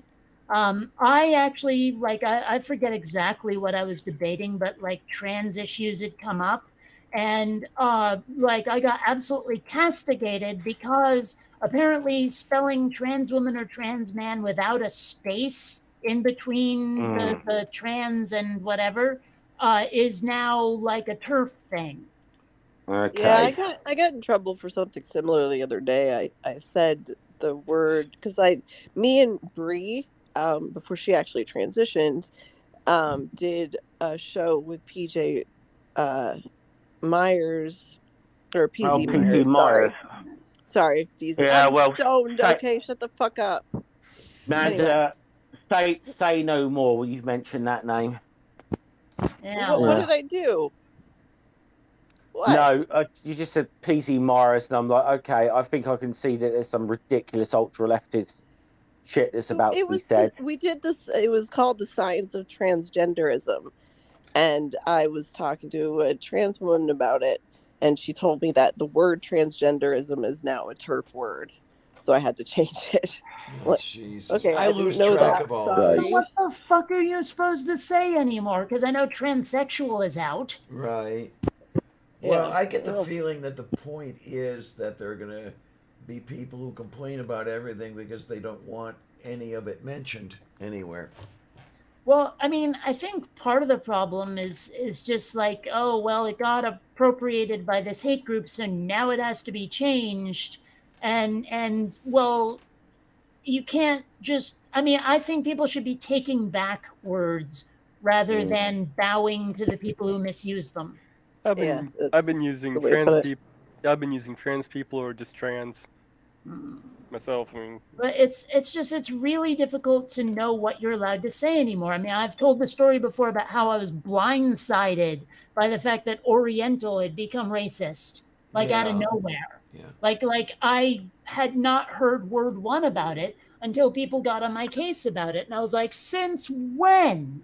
Because everyone I knew had always said Oriental without a scrap of racism involved. And then all of a sudden you're not allowed to say it or you're a bigot. And it came out of nowhere. And I'm like, how much longer will it be before Asian is not okay to say? Mm-hmm. It just seems like you cannot be correct anymore. It's impossible because what was correct last week is not correct anymore. You know, and I don't I want to be suppose. disrespectful of people. I want to, you know, use their correct ethnicity and pronouns and yada, yada, yada. But you got to tell me what they are now because I'm going to get it wrong because what it was last Yeah. month is not what it is anymore. Doing that I kind mean, Angel's been going by he they. He prefers he they. He also says genders are kind of bullshit and everybody should just accept each other for who they are. So I like that. yeah. I've always liked the analogy from the 1996 movie Train Spotting, that said, "Hey, listen, in 100 years from now, there won't be men and women; there'll just be wankers," and it sounds great, you know. I don't know if that sounds great, but okay. I mean, let's face it, I'd prefer to not be around wankers. Yeah, it gets Well, messy. there's certain people that give wankers a bad name. It's okay. The climate change is going to kill us very shortly. So Yeah, we have no future. yeah, we're kind of fucked already, aren't we? So, Yeah, pretty much. and despite people like Manda's best efforts, but Well, yeah, we're kind of and I fucked. mean, I spent a Right. lot of time screaming at people about how neither Hillary nor Biden was going to do jack about climate change and nothing else mattered really if we all wanted to, you know, survive any time longer. And everyone else went, but Trump though. So it's like, well, all right, you're sacrificing the future for the needs of the present, but whatever. I You have know? gotten some mileage out of a little conversation thing on Twitter. I've made that joke of, oh, what does the science say about climate scientists? Science says we're fucked, and you basically came in and says, yeah, that's pretty much right. Yeah, well, it's not just it's pretty much right what you think is going to happen. It's actually so much worse. We are told over and over again not to over catastrophize, not to be doomsayers, and it's like it's so hard not to just tell the truth and be like, "Yo, this is fucking bad. If we don't do something right fucking now, we're fucking fucked." Look at Pakistan right now. They're, getting absolutely destroyed with floods. We've got places in the world right now where they have the deepest of rivers that are completely fucking dry because of drought. This shit is happening right in front of our faces, and we still have people that are like, "Nah, man, that's just not real." Like, cool, okay. Oh, I Well, didn't see and you I come mean, in. Hi, I'm Bree. glad to be out of California now. I mean, have you seen those fucking wildfires? Yeah, the wildfires are bad, and the wildfire seasons are being prolonged because we're having such mild winters. They're kind of a little dry, which ends up, drying everything out and causing worse fires. It seems like every time I leave a place, the disasters get worse. So if you want to be safe, live near me. Hmm. Yeah, I suppose this Kate leaving is a sign of impending doom. Well, I mean, look at what happened to Seattle after I left. There were all of the riots and the cold winter where people actually died because it was that cold, and summer was no picnic either. And the little anarchist commune didn't work out as well. So The what commune? the free zone in Seattle didn't Oh, work out, yeah, did it? has right. Although they wanted to change it to chop, and I was They like, did change what? it to chop, And yeah. this is some of that bullshit. You remember? I was saying like all of this optics matters bullshit. They wanted to change it from Chaz to Chop because they thought Chaz sounded too much like a white guy with a basement rec room or something. You know, too much like some white gamer boy. That's why they wanted to change it. And I'm like, yeah, but chop sounds violent. Chop sounds like it would get in your way because people would go, well, look, they called it chop. They're gonna chop you up. It's all blades and gangs and shit. And I was like, don't you see how It was a weird thing to have an argument over, and yeah, they did officially change it to chop, for their that was little so free zone in stupid. the what it was called. I believe, is it the area called Capitol Hill in Yes, Seattle? Is that the it's that area? actually where I moved from when I moved to San Diego. I lived on Capitol Hill for 10 years.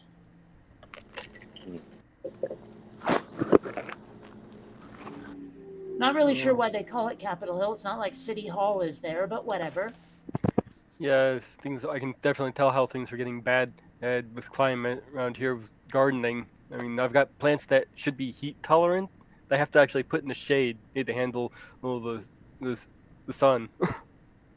Uh, Well, when you start getting like we've had in the last few months, regular temperatures of over 30 degrees Celsius in the UK, you kind of know that there's something seriously bloody wrong. Because we never get that. But now, what is that in the freedom units? no, I don't do freedom units. I use Yeah, I know. civilized units. I don't know. Well, It, I have to admit, like, in I'd freedom be units, happy it's to use the bloody metric hot. system from like physical measurements and weights and stuff. But when it comes to temperature, I mean, it's really difficult to interpret because there's fewer numbers in between, Yeah, say, like the boiling point of water and strange thing is, I've never quite understood why the Celsius and Fahrenheit have been like because the two guys behind it were kind of contemporaries of one another. They were about at the same time. right. Who came up with these scales. So it's always I don't know. It's always baffled me by how one like Celsius has been like the metric kind of form, and the Fahrenheit's been like the sort of viewed in the imperial sense. Because the two guys were Fahrenheit and Celsius were contemporaries of one another. Well, I stand by what I say though, is that Celsius is really hard to interpret just because there's so few numbers between like the freezing point of water and say like a comfortable summer day. It seems like there aren't enough there. Mm. Okay. I don't know. Maybe it's just me. Yeah. We've got this weird blend between imperial measurements and metric in the UK anyway, so but if you go into the like a bar and order a beer, you order a pint, which is an imperial measurement. Yet so much of our stuff is done in all our roadsides are done in miles and stuff, but yet so much of our stuff is done in metric system. It's really weird. We've got this real like weird blend of the two systems going on here. Well, it's funny when I was taking the motorcycle safety course because I was thinking about getting a scooter. I thought that the scooter would be in miles per hour, and I'm sure it had miles per hour. But I mean, every gauge here in the U.S. will have kilometers per hour on it as well. But it's like on the inside of the gauge rather than the outside. But this scooter was the reverse. And so for a minute there, I thought I was going like 30 miles an hour, and I all kinds of wasn't. Oops. And I couldn't figure it Yeah. out. I was like, friend, but this feels wrong. I don't get it. a Yeah, friend you're of mine holding got up the line. a friend of mine got pulled over and fined on a motorcycle in France for doing 120 miles an hour, which it actually says on the road signs 120. He didn't realise it was in kilometres and not in miles that the European signs. My. So he didn't realise, like that's he should have been going about 70 miles an hour or something. He'd have been okay, but yes, he literally was riding at like 120 miles an hour and got pulled over and didn't realise that it was they all their road signs are in kilometres. Things have changed a lot here in Vermont since I lived here originally. People speed a hell of a lot more than they used to. It used to be, maybe 5, 10 miles an hour over the speed limit is okay. The cops won't harass you. Now people are routinely doing like 80 and 90 on 65 miles an hour roads. And I'm like, I can drive that fast, but I don't feel super safe doing it.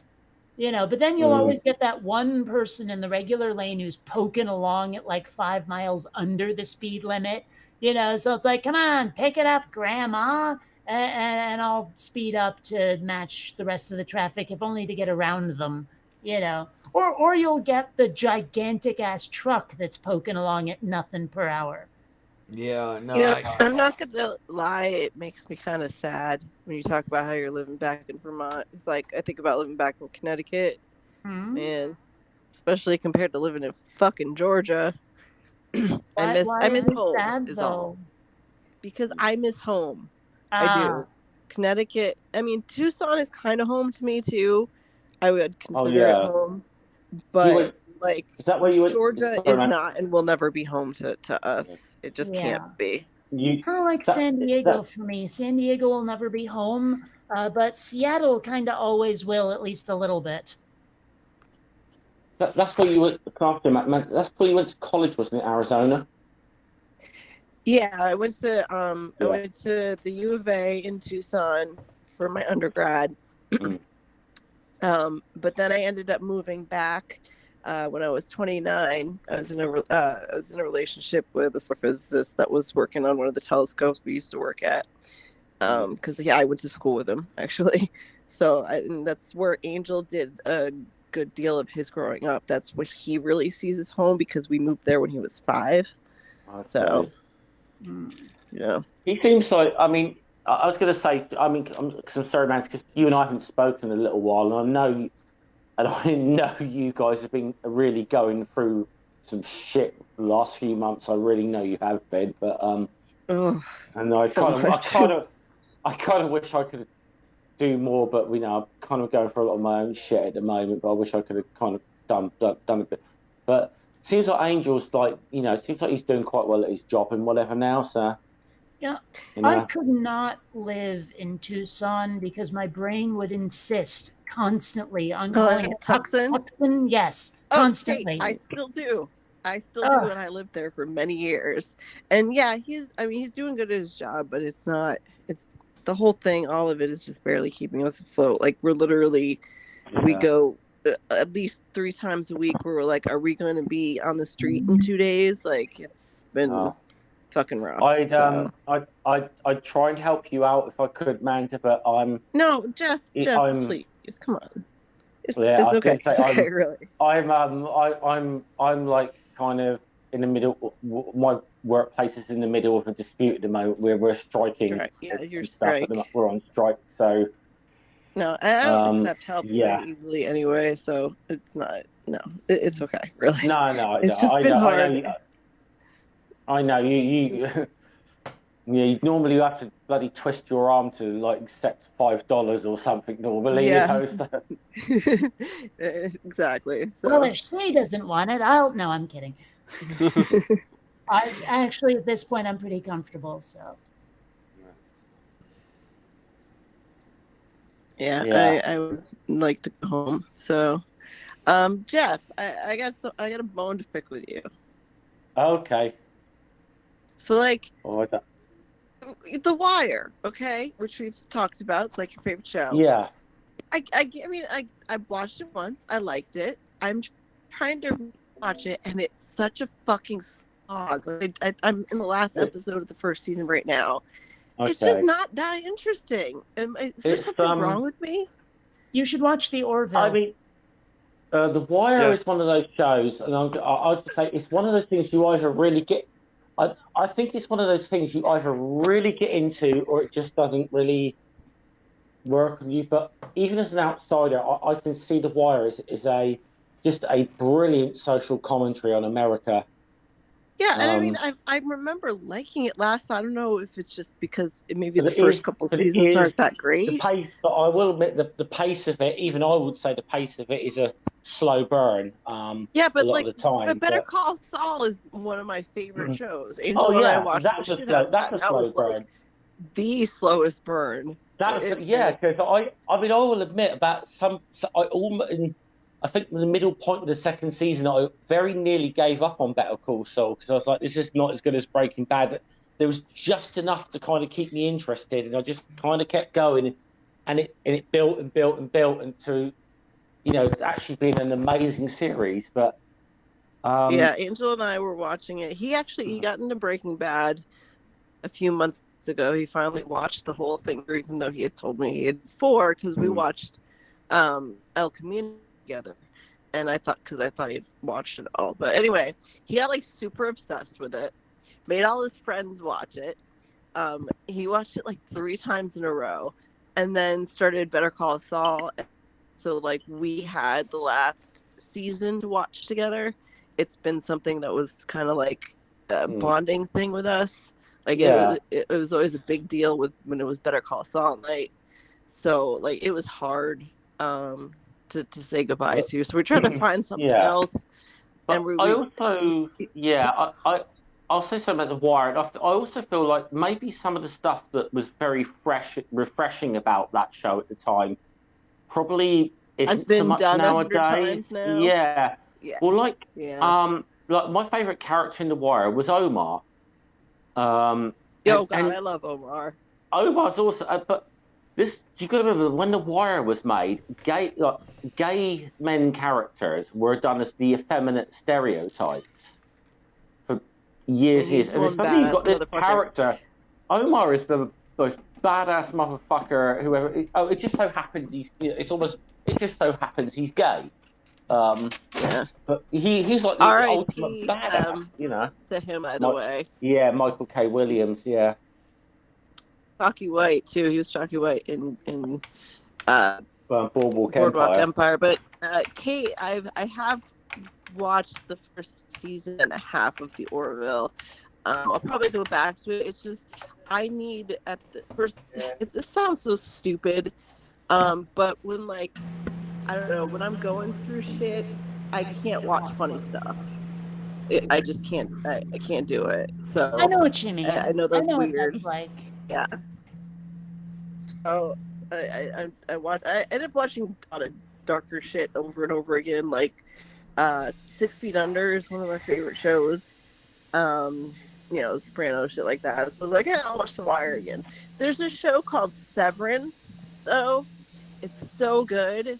I just found it a couple of weeks ago, and it's about this guy. Like when he goes to work, they have this like chip that's put in your brain, so the person you are at work has no memory at all of who you are at home, and vice versa. So when you're at home, you have no knowledge whatsoever of what you've done at work or the person you are at work.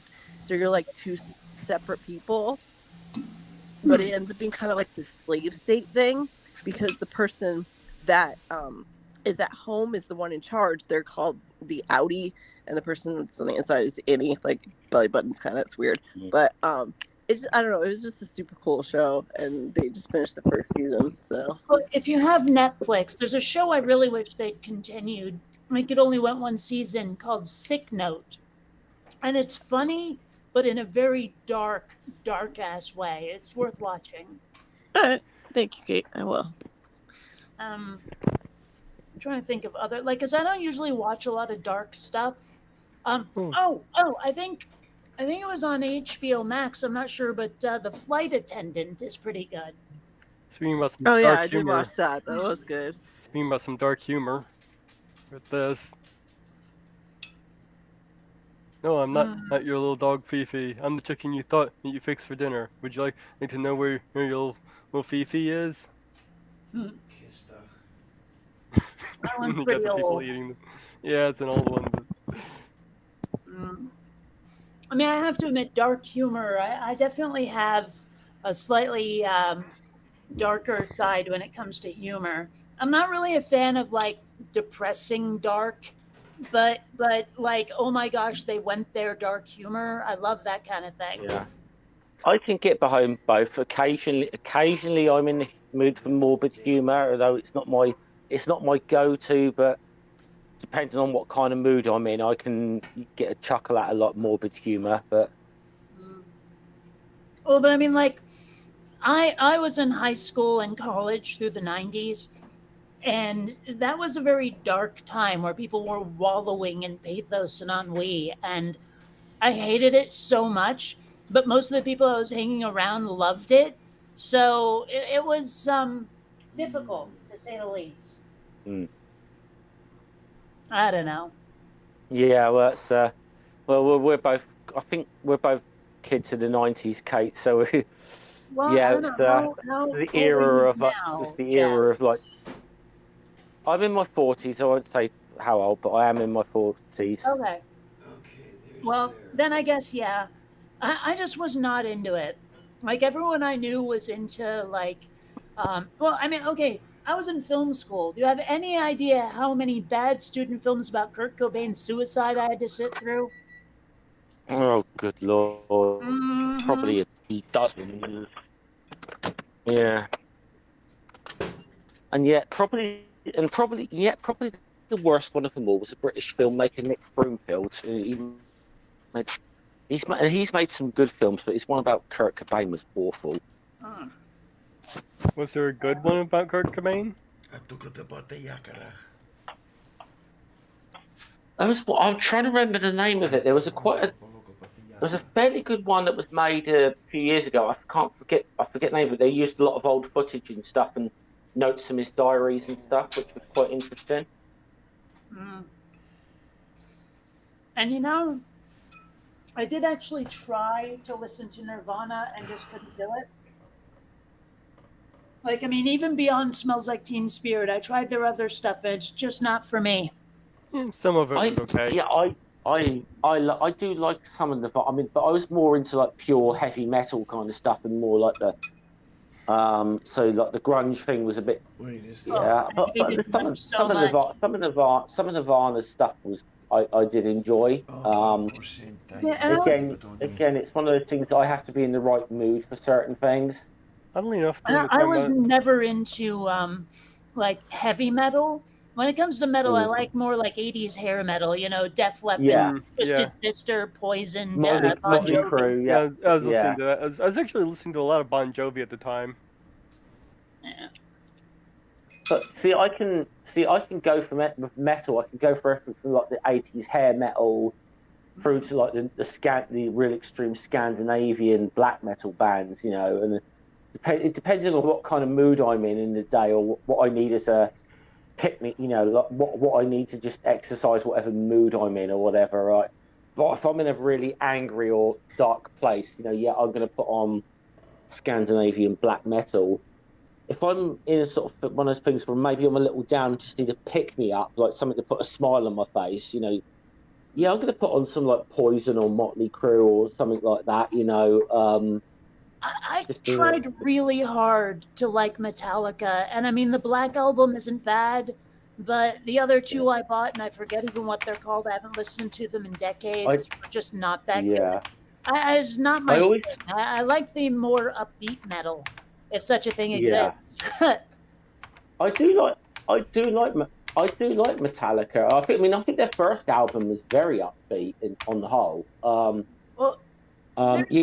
There's a lot of angry fast metal, but it's kind of upbeat and gets you like kind of into that come on, let's go kind of mood. But I think this one dude. I'm trying to remember. Is it like 331 Rock or something on YouTube? And he does some of the most amazing like metal covers. I mean, the one he did of the Never-Ending Story theme and of like the Jurassic Park theme and all of that. I mean, his stuff's really good. I like him. My favorite one of his is the Thundercats theme. Oh well, that's just made to be metal, isn't it? Yeah, and it's great that he actually mixed in part of the Scandinavian band Amon Amarth's song called Twilight of the Thunder God. So he kind of cheekily called it Twilight of the Thundercats. Nice. So it was just a great mix. He's even done a really good one of the Benny Hill theme tune when he mixed some Iron Maiden into it as well. Ninja Sex Party. Oh, they're great. I mean, okay, granted, some of what they do isn't to my taste, but I mean, I love, say, for example, First Date and Orgy for One and Heart Boner's hilarious. First Date is actually the first song I heard from them. No, the first one I heard was Orgy for One. Wait, so we say Orgy? Yes. Amanda's awake. I am very stoned. It took fucking days to find weed here. I hate Atlanta so much. And the weed's not great, but it's whatever. I'm stoned, so. Allegedly, we're getting dispensaries here in Vermont in October, and it cannot get here soon enough. Obviously, based on the last conversation we had on Twitter, Amanda, I obviously never got good shit. Yeah. So, there's some meme going around about how smoking one joint can turn you gay. Yeah. There's some Anyway, I was like, I posted oh, that. One marijuana. yeah. So my immediate reply to that is I obviously wasn't getting good shit. I certainly hope Yeah. that thing with the whole pot turning you gay thing was a Poe site doing that. I got a feeling it is a Poe thing because I saw a similar thing from there was a Facebook group years ago called Christians for Michelle Bachmann. It would post these outrageous memes, and you're like, what the hell? And then you realise that this is just a parody and spoof or whatever, and they were kind of they were taking the piss out of Michelle Bachmann, and it was like, and there was a meme very similar to that saying that I tried pot once and now I'm gay, and I'm like, okay, this is bullshit. So it does say something when you can't quite tell. Yeah, the right wing gets on some crazy shit to where the parodies seem too real. Hence why I was asking you about lesbian dance theory earlier, Kate. Right. Yeah. Well, I mean, Yeah. if you've ever seen the movie PCU from the 90s, Oh my there's God. there's this Kate? one scene where what's her face, the head of the university, is saying like at this cocktail party, she goes, "Well, I think bisexual Asian studies should have its own building." We had this like local like this channel that was for our campus, and they played movies over and over again. They had one semester where I swear to God, they played PCU like 4 times a day. I know that fucking thing by heart, man. Oh, it's such a great flick.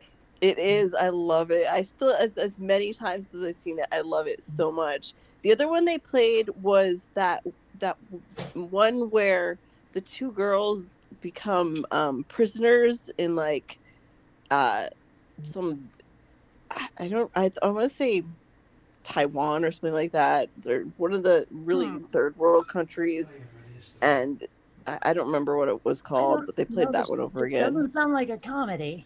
No, it wasn't. It absolutely wasn't. I don't think I know it. I'll remember it. I'm just too stoned right now. Sorry. But no, I mean, and what's great is like young Jon Favreau is a stoner with dreads is so great in that flick in PCU. And I mean, Jeremy Piven's usually good in whatever he does. And of course, David Spade, playing the overprivileged white boy. Yep. Oh, it's such a great flick. It And is. like, I mean, I showed it to my hippie dad, and I'm not sure he quite understood the point of it. Because, I mean, he's definitely on the side of the left wing, as am I. But the whole point was that it gets taken to such an extreme, Yeah. Oh my! Now I can put the ears on. Okay.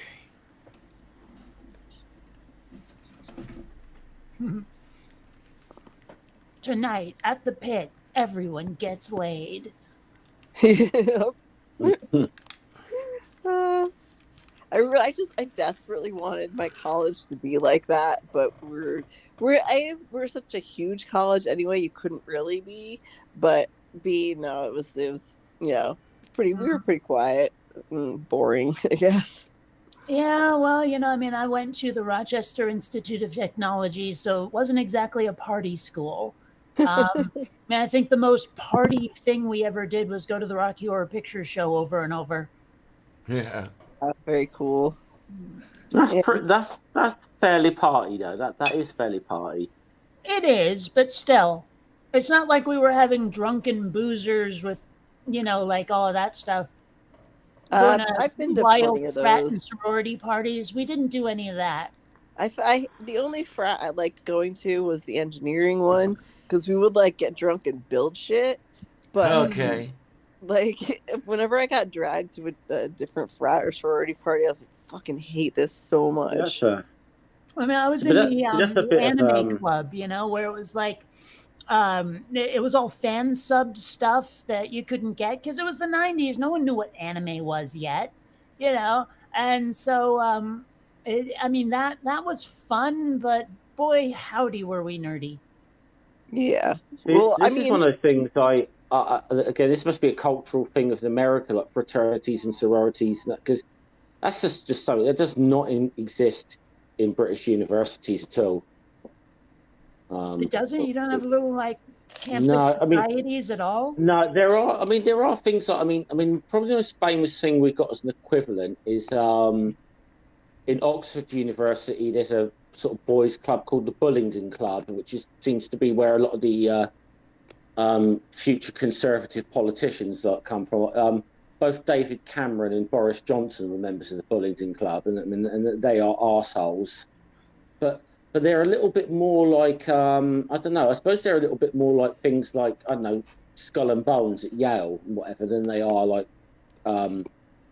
traditional fraternities or anything. But it's not really some. I don't know. I just think, I don't know. It seems like very much an American thing, like the fraternities and sorority houses. It's just not a thing in British universities at all. You know what has actually always bothered me a little bit is a fraternity is a frat, but there's no such thing as a soror. You know, there's no way to abbreviate sorority. Them blonde annoying bitches that I'm super fucking tired of. Oh, that's not really an abbreviation. That's basically it. Like future Karen Society. Yeah. Oh my, you have no idea how right you are. See, you talk about being nerds in college though. Like, my freshman and sophomore year, I spent in the fucking honors dorms with, and our entire floor were all physics and engineering majors. Like, all of us, because we had a boys' floor below us, and they were all physics and engineering majors. So that's who our like friend group was, and we were just fucking dorks. See, I was mostly surrounded by programmers. So also dorks. But I mean, not so much with the engineering or whatever. It was more like, coders. Gotcha. I mean, let's put it this way: I was the artsy fartsy one as the film student. Yeah, it was. We were. Yeah. But it was still fun, and I was popular with them, so it was fun too, since I was kind of invisible in high school. Well, you don't know that. What people know what the difference between an art student and a philosophy student is. Whether or not you actually produce something tangible. No, a philosophy student will ask you why you want fries with that.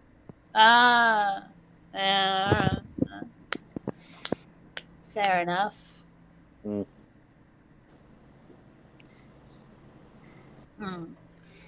have to see what is this thing here. Can't help feeling like academia is a waste. I mean, I think it'd be better if rather than pursuing a degree, you could pursue skills. You know? Oh, I don't know. That might be better, yeah. I miss academia. I really do. I mean, like let's put it this way. I would love to have just taken courses rather than like pursue a degree with lots of persnickety little requirements. Same here. You know, I would like a college that lets you focus more. Well, I wanted a lab, so I ran a lab. Say again, hon? I ran a lab. Mm-hmm. I'm sure a different lab than the one you're talking about, though, because mine was a physics lab. Yeah, I wanted neuroscience. You want to take this painting course? Well, we need to give you 2 years of math before you take it. Well, that or it's like, okay, take this language, take this music course, take this humanities course, take this political course. Yeah, and it's like, dude, I'm not going to use any of this if I go to Hollywood. Not ever. It's like, leave me alone. Let me focus on the stuff. Like, I have goals here. They wanted to produce someone well-rounded. I wanted to produce myself as someone focused as hell, you know? I remember taking dance classes when I was in college, like astrophysicist. I don't know how this is gonna, but also like my one of my favorite classes in all of college was an elective, which was an Italian literature class, and I had no idea going in that I would even like it, and I ended up finding like my favorite novelist and my favorite book, and it was just, I don't know, it was nice. I miss college, man. I could have done I mean, without I some of So mentioned this the. is the anime club, and when I found out that the university was offering Japanese classes, I jumped at it and ended up loving the hell out of it. I could have done without some of the humanities stuff, but there were the others. I could have done without the Soviet history class. Well, the prof that was Economics. the prof that was Oh. teaching it loved Stalin for some stupid reason, and we used So to you go were at. like, sorry. "Come on, professor, get on with it. Quit stalling." There you go. Yeah, Uh, we used to Sorry, go after, we used to go at each other's throats. okay. I don't. I accidentally dropped for some reason there, and I come back and you're talking about tankies for some reason. But I'll tell you, I did absolutely love the music theory course I took. I'm sorry, not the music theory. It was world music appreciation, that one, and the Shakespeare course. I love that one. But so basically, all the snooty stuff that I would absolutely turn my nose up at. probably, Um, yeah. well, we had to. I mean, obviously, like as part. I mean, I assume it's similar in America that you when you do it English, that you have to do at least one Shakespeare sort of play, because that's kind of a thing. We got to do a couple of Shakespeare things in school. It's like almost just one of Yeah, those things we got to do. I managed to get So through school without having to endure much Shakespeare at all. You so Like I think they Diana made us you're talks read very about Romeo lucky. and Juliet at one point, but that was it. Mm. not liking Russian history, and I think about because like Angel is really into Russian history and culture and stuff. He just is, and we were he had borrowed a friend of ours car and left the Communist Manifesto and a big book of Russian Oh, history in it, and was like totally I've freaking out. Like, had to explain to them, we're okay. not I've pro got. Russian. I'm not pro Russian at all. I I don't was like going to what they're say doing. I've got some books I could send in there. There. No, Um. I loved the early Russian history. You know, from antiquity up to say Yeah. Peter the Great. But then But I think the whole thing I was that Chase absolutely loved Stalin, and I could have punched his face. I mean, Ugh. really, we used to go at each I other's Well, throats. the problem with Russia is it's so Viet. Yeah, huh? mm, Well, actually, it does make me laugh a little bit to think of so Vietnam. Okay You then. know, Yep. yeah. I doubt the names are in any way But related, but it pops no, into they're my not. head every now and then. So No, Vietnam. Soviet basically means roughly means council in Russian. And what it was sort of meant from the Soviets were the workers' councils that formed first of all during 1905 and then 1917 during the Russian Revolution. And I would say the Russian Revolution is just actually a really amazing period of history to look in to see what, at least I for agree. a year or two, what seemed possible, and then the tragedy of how it turned out. Yeah, I love that. No, looking at it on Um, my own, I and absolutely and loved it. It was I just. mean, there's a famous Marxist called Tony Clifton that used to say, USSR, four letters, four lies. There's no You could not unions, there were possibly no have said Tony Soviets. It Clifton. wasn't. Yeah, Tony Cliff, his name was. Oh, okay. I heard Tony Yeah, Clifton, and that's someone else entirely. yeah. He was a yeah, but he used to fame. He was a Marxist. He's originally from Palestine, but moved to the UK. Tony Cliff, just to say, was a pen name. His real name was Yigal Gluckstein, but that Tony Okay, Cliff well, was a wasn't pen Tony name. Clifton the lounge singer personality of Andy Kaufman? I think so. Yeah, Yeah. but he used to say this good thing about the USSR, four letters, four lies, because there were no unions, there were no Soviets, it wasn't socialist, you could barely call it a republic, really. He says, but other than that, perfect name, you know. Dale Korostu. I don't know. Personally, I'd rather look into the history of, say, the Galactic Empire, but that's just me. That's interesting as well. You know, the I like Bloggerty's you know, comment. it's weird to me how like in fiction at least almost every um like monarchy or hereditary whatever, if it's evil it's an empire, but if it's a kingdom it could be either one, but it's probably going to be good. It's a weird sort of Yeah. cultural bias we have. The empires are always bad. Well, Yeah. in a sense, that may not necessarily be a bad thing that we associate like imperialism as being bad, because it kind of is, but you know. But Well, From but my I mean, even understanding, if it's like, you know, they haven't been doing imperialist things in ages, we just happen to have an emperor. You know, it's yeah, inevitably that emperor is like evil or despotic or something. I can only think of one or two instances where that might not be so. Like the Miles Verkosigan series by Lois McMaster Bujold.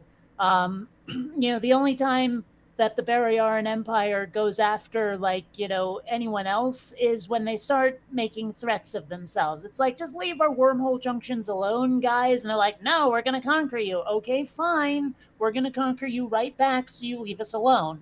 You know, isn't that it is like the entire imperialist like manifesto of the Barryaran Empire is, we will conquer you if you won't leave us alone. That's about it.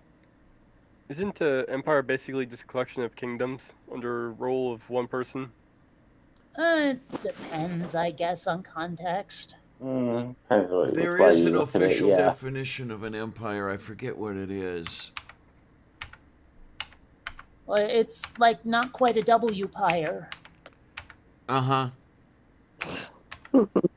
So I remember, because obviously the lot with the British Empire, a lot of it. I mean, Oh, like the Queen at the time, Victoria, was given a title Queen Empress because of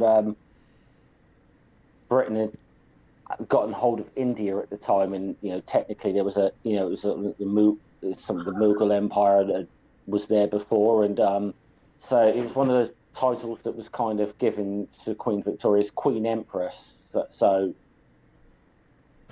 Um, no. and it was just over India. It was really weird. I just had a weird thought, and it's probably not even slightly correct, but I had this bizarre like bit of etymology pop into my head. You've got empires where they go out conquering things and making them parts of themselves and all of that. But what if that's also like, a vampire goes around turning people and making themselves part Mm, of their vampiric empire? I mean, the two aren't probably uh, related, but it seems like they they're easily both could be. they both tend to suck the blood out of whatever nations they're See, there in. you So go. Even if the words aren't um, related, there's a connection there. but yeah, I mean, but it's like, I mean, there was always a big like ideological argument over the proponents of the British Empire between those who favoured building an empire built based on like commerce, and those who um, like more conservatives who want an empire based on conquest. So it was that was the weird ideological struggle that went on in like the 17th, 18th, 19th century in Britain.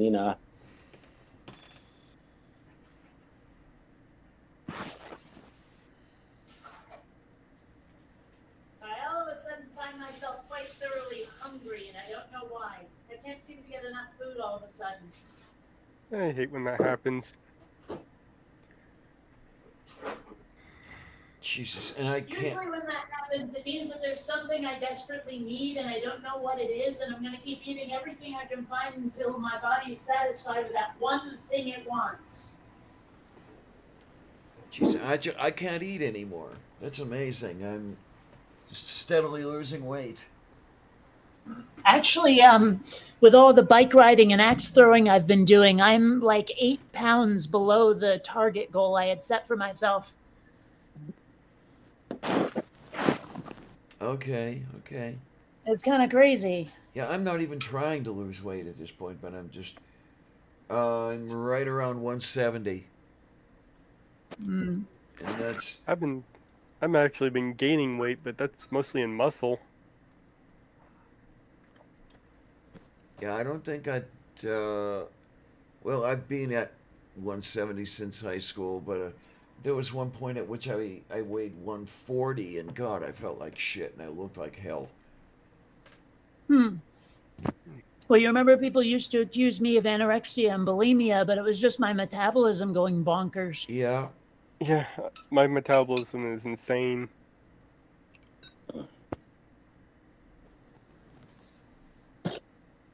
The heaviest I've ever been was 175, and that was only because I was taking medication at the time. Once I got off the medication, it dropped down to like 140. Oh my, and I've been up to 240. That was 3 years ago. I was amazed that, yeah, at that time, Aaron Ra and I weighed the same. Well, He did a well, little well, better if I with can it than I did. Well, I can say at least I still weigh a little less than he does then, because I lost a lot of weight now. I think the last few months I put a couple of pounds back on, but I lost quite a bit of weight over during earlier this year. But Okay. Last time I I have checked, some friends who packed it on like you wouldn't believe during the pandemic. last I checked, I was a I little over 150. I have to take like the weight thing over Aaron Ra because the bastard's got me licked on like best hair by a mile. So you know, I think it's I think in the kind of community it was like it was Aaron Ra, Neil the 604 atheist, and I don't know. I might have been third or fourth. But we're there's a big drop off after Neil and Aaron, to be honest. Okay.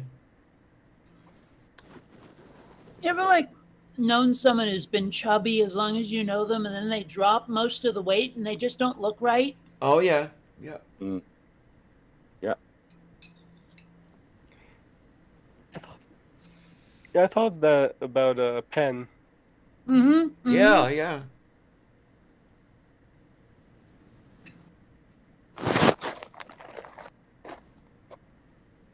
Penn July, somehow he looked healthier with the weight on, even though he might not be. I mean, part of it might have just been age. I mean, Maybe. he definitely had sort of that turkey neck going on. Okay. Yes. Yes. Yes. Yes. But also, I mean, like there was this guy I knew. You know how every school has that one kid who's like the fat kid, and that's just it? Yep.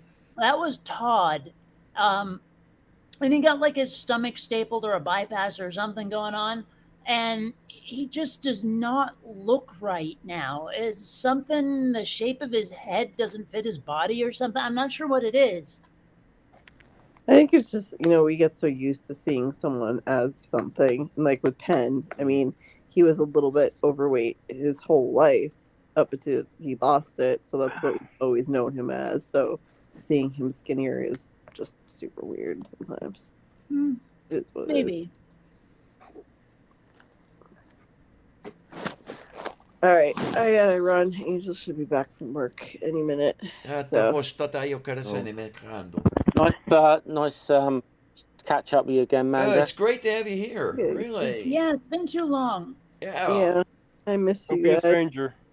I will. I'll hopefully be back on Wednesday. Yay! Love you Just guys. be strange. Don't be a stranger. Always.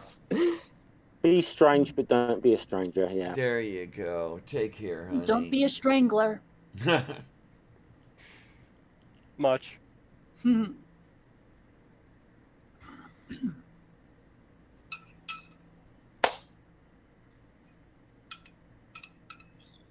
Okay, this might be what I needed.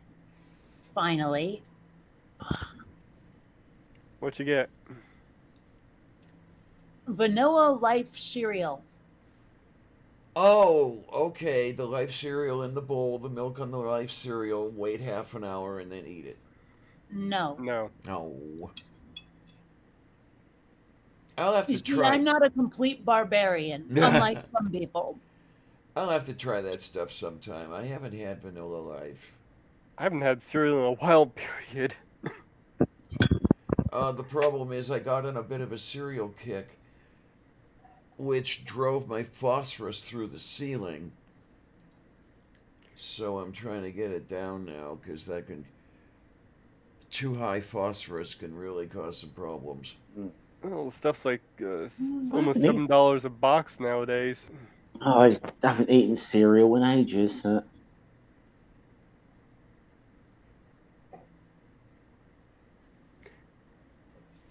What was it? Yeah, that definitely hit the spot.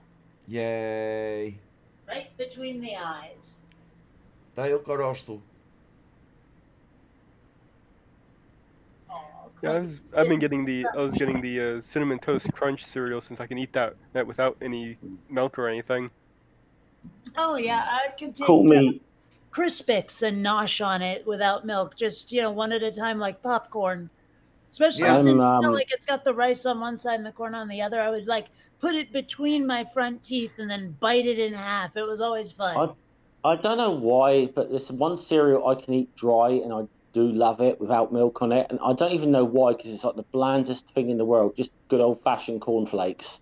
Oh, okay. I don't know why. I just enjoy eating them dry. They're quite nice. And that stuff is. I mean, maybe Frosted Flakes, but corn flakes? Yeah, no, I mean, no, I'd have them. I'd eat them over frosted. I mean, they're just called Frosties in the UK, but it's the same thing, It's Tony the Tiger, and whatever, But it did prevent you from masturbating. What? Yeah. That was the idea when really, Harvey Kellogg... Hold on. I'm missing noticed. a reference here. Someone please elaborate. Oh yes, now I know the Kellogg brothers. Yeah, okay, the sanitary. Yeah. Yeah, Harvey Now I Kellogg know designed cornflakes in order to prevent masturbation. How did that work? He thought it would reduce the person's desire to masturbate if they weren't eating meat. Let's put it this way. He thought they were milk. He thought that was milk on the cornflakes. Oh, that's just gross. Mm-hmm. I don't know. It is weird how like we'll have the same products in different countries with different names. Like apparently in Australia, Cocoa Krispies is Cocoa Pops for some reason. Cocoa Pop. That's what they're called in the UK. Cocoa Pops. But they're Cocoa Krispies. The same thing, Well, yeah, but why the name change? I mean, why did anyone think that was necessary? I have no idea. I mean, I tell you, I think there's a lot of people in Britain that think Kellogg's is a British company, and you have to tell them, no, it's an American company. And there is some British stuff that we can't seem to get over here that I find frustrating. Although there's other stuff I'm glad we can't. The one time I tried that Iron Brew soda, I see. I don't mind. I can drink that once in a while, but that's mainly in Scotland. That's sold. That's it's bar. yuckety. It's really. It's ultra sweet stuff. It's I can tell you now that I don't know if it still does, but for years and years, that stuff used to outsell Coca-Cola in Scotland. For a long time. Like a year or two ago, and I forget who it was. Hell, for all I know, it was you, Jeff. Somebody sent me these like these cookies, these ginger cookies, like from the Walker's brand or whatever. All right. It was like ginger stem cookies or something. Oh my god, they were good. I have no idea. Yeah. They were so good. We have one we call ginger nuts, but I'm pretty sure they're called ginger snaps in America. Well, but I mean, these were very specific. Yeah. Here we get Walker's shortbread, ginger stem. Like we have the brand. I cannot get this specific product here on these shores. So now, see, it wouldn't have been me that sent it to you because, I'm an arsehole. I would have sent Marmite or something like that, to talk to someone. That's the sort of thing I would do. These are the ones. These are so freaking good. But look at this. It's like for that, it's like $24. Well, okay, it's a pack of 6. Maybe that's not so bad. But still, I cannot find them in a brick and mortar store. We can find the regular, just straight up shortbread, but not those. Okay, who the hell's trying to message me here? Of course, it's my paternal unit. What do you want?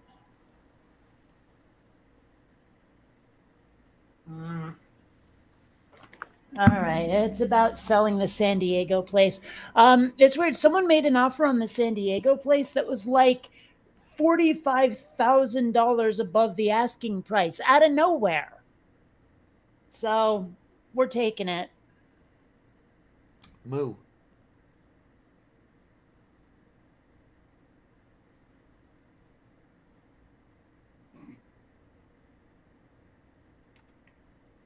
Okay, stupid phone. The word is not botch.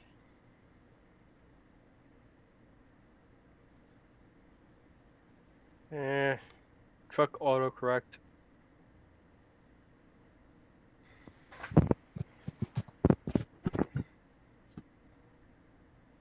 Or birch. Jesus, Harold Christ. Duck autocorrect. Yes.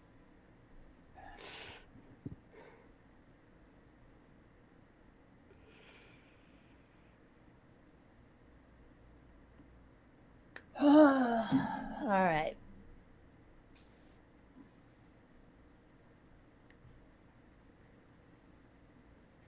I really should work on putting together another video. I've been putting that off. Pretty much got all the footage. Yeah. To put it together. I've been challenged to a debate again today, so by a Christian. So I thought I kind of looked at what you wanted to talk to me about. I thought, yeah, I think I can handle this subject because I've got a feel. Even though I haven't heard his argument, I can almost predict where he's going to go. So who? It's got Isaiah from RHE podcast. I mean, on a personal level, I kind of get on with him. You know, he's got some blooming ideas that he's got some ideas that I think are quite bad. I mean, he said some things like about like trans people that I'm like, dude, you just need to shut up. If basically just don't either learn or shut up. But I kind of think but I don't know. There's this one little bit. Maybe I'm being naive. There's just maybe this one little bit of me that thinks maybe he is trying to learn, and I don't know.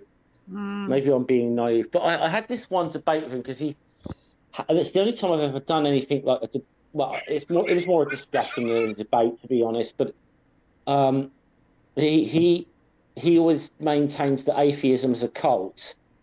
And I had a long discussion with it. I said, okay, listen. And he got into like definitions of atheism arguments with me, which is like, okay, listen, I've heard this stuff God knows how many times, okay? And I was like, either way you want to go with this, whether you want to go with atheism being a psychological state, or whether you want to go with this being a epistemic, position on existence of God, either way, this does not equate to a cult doctrine.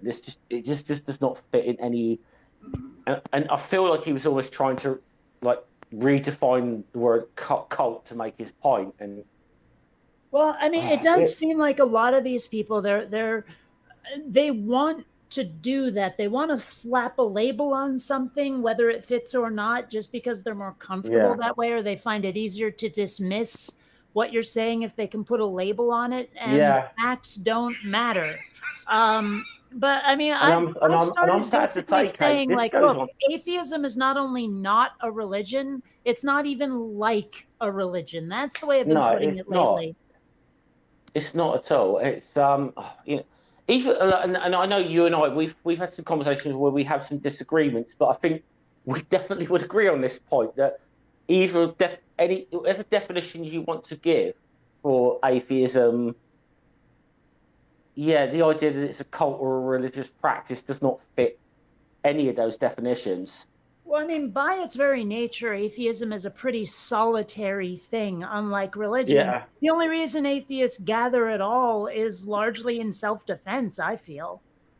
Well, this is the thing I was trying to explain to him, and it was because he was trying to understand why he was trying to say, well, what he said. I don't understand how you guys can come together as like communities or whatever over just like a not disbelieving in God or lacking a belief in God, whatever. And I said, well, okay, here's why. I said that in certain parts, I said first of all, look, acknowledge that humans are social species. We need we kind of need communities. Second of all, there's places in the world, including the United States. I mean, it's not so bad in Britain, but there's still a need for atheist communities. But that people can, if they come out as atheists, can lose their whole support network. So there needs to kind of be these communities so people got a place to land and have a support structure. And People are social animals. Yeah, because some people, it is a sad fact that some people, like whatever, if they're brought up in a religious community, they come out as atheists. They're ostracized in their communities, and their whole support, their whole family and support network is gone like that if they do this. And that's why we will form communities, because there is a need for it. Well, it's funny, like, there have been times where theists have tried to debate me, and when I don't fit their expected mold of an atheist, they don't know how to cope. Like if I say to them, look, I don't care what you believe as long as you just leave people alone. If you can share and play nicely with the other kids and all that. And they don't know how to deal with it. They're expecting, like the sort of punch in the face, I'm gonna debunk the fuck out of your religion thing. And I used to be like that a lot more, but now I'm just like, you know what? If you want to, like, if I can look at your religion as nothing more than a hobby, that it affects me no more than someone's hobby would, I don't care. And they don't know how to deal with that. Like they don't know how to deal with someone who's even a little bit tolerant. It's very strange.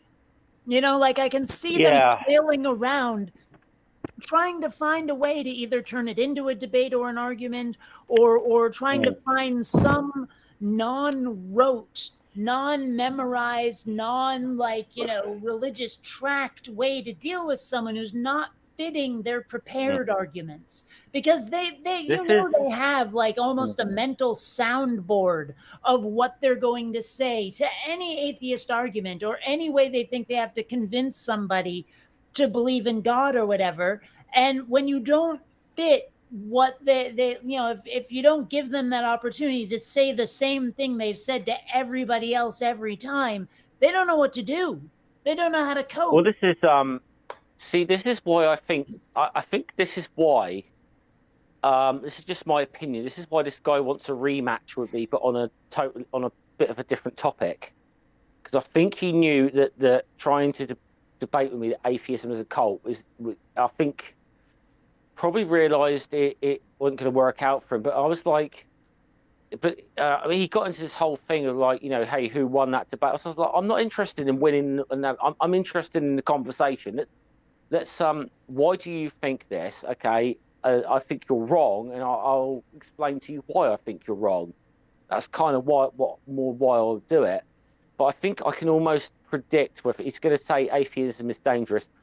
I can almost predict that I think he's going to use the S.J. Thomason line of like, it leads to communism or Stalinism or whatever. I almost can predict that's where he's going with this. And I'm like, oh, yeah, well, okay, I'll agree with that. I'll agree to discuss that with you, because I already know I think I pretty much know how to counter that already. Well, it was like, there was a guy I was talking to on Twitter, arguing with on Twitter, where I basically told him, no, I'm not going to discuss Kalam again for the 80 billionth time. I realized that, for you, this is the first time you've spoken to me, but you brought up something that I am just tired of dealing with. And he kept going, okay, so I win. You won't debate me on Kalam, so I win. And I'm like, yeah, I just don't want to talk about this bullshit that I've been through 1,000 times. No, you don't win.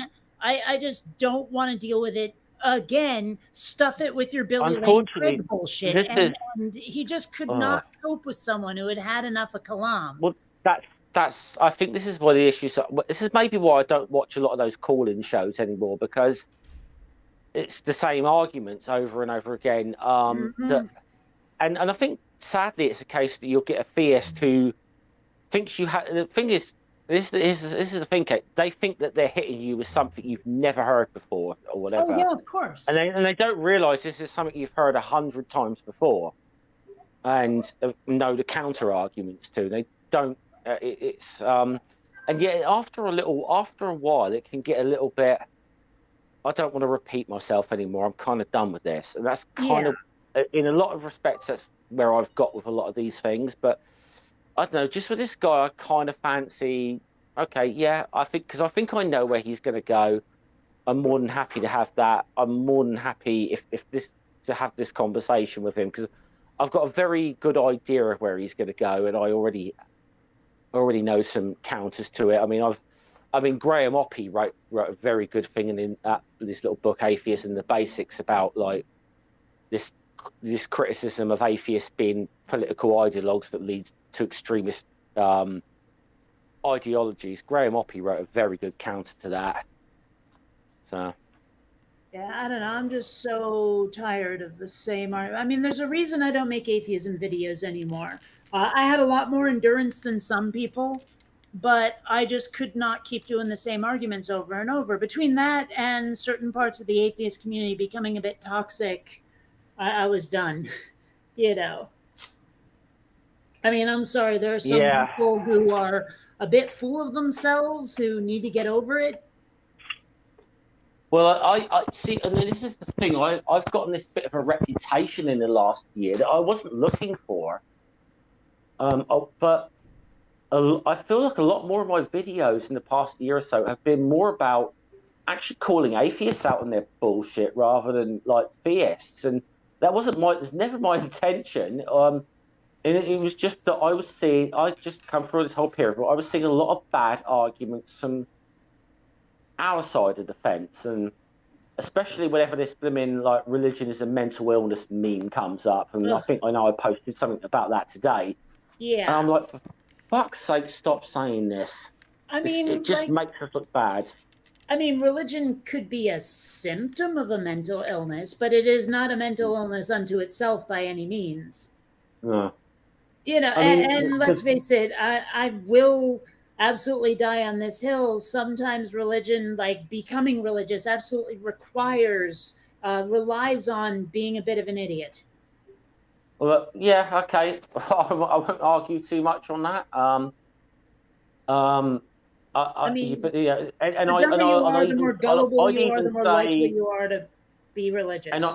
And I'd say, yeah, you know, you're deep into religious indoctrination, that could affect your mental health. The abuses we know that goes on, but in of itself, because here's the whole problem, and this I have to repeat this point with atheists all the time. Is hold on, I know so many people that were religious that are now atheists. Now, by implication, you're suggesting that you can reason yourself out of a mental illness by making this argument. That's not how mental health conditions work. I mean, I think it's obvious for at least some people that the statement that religion is a mental illness is hyperbole. I think that we can probably all agree on that. I don't know if there are people out there who genuinely believe that it's a mental illness. Oh, there are. There absolutely are. Okay. And there were people that will die on that hill as well. Oy. There's been some great rebuttals. I mean, Shannon Q a couple of years ago did a very good rebuttal to that argument. I know mate Luke, Bearded Heretic, knows a lot about psychology. Has done some good videos. I mean, even Matt Dillahunty did a pretty good video on this topic. And it's not Matt's field at all. And I have my criticisms of Matt at times. Don't get me wrong. He's a dick. He's an arrogant, self-important, arrogant dick. Oh, he's just full of himself. He's a dickhead. I totally agree with you. I wouldn't Yeah, I call don't like religion a the mental guy. illness, but I would say it masks mental illness. I would say that mental illness might predispose one to becoming religious. Possibly, yeah. I mean, okay. There's. I think that there could be an argument made around that. I don't, but again, I don't have any facts or data to back that up. So that's why me personally, I'd be a bit careful around that one. But Well, I mean, let's face it, if you're delusional, there's a good chance you'll believe a delusion. Yes? yeah, I mean, logically, there's an argument for it, but it's But yeah, I'd still be a little reluctant to make the argument myself. Just me personally. Well, I mean, it does help to remember, of course, that I'm always right. Yeah, okay. I know I think in philosophy that's what's known as a metaphysical necessity. Kate is always right. Yes. It's kind of like up is down, water is wet. Kate is always correct. Unless you're not. Wow. There was once I thought I wasn't correct, but I was mistaken. It's an odd moment of weakness, happens to everyone. I don't know. That joke is so old it's being denied Social Security, but still.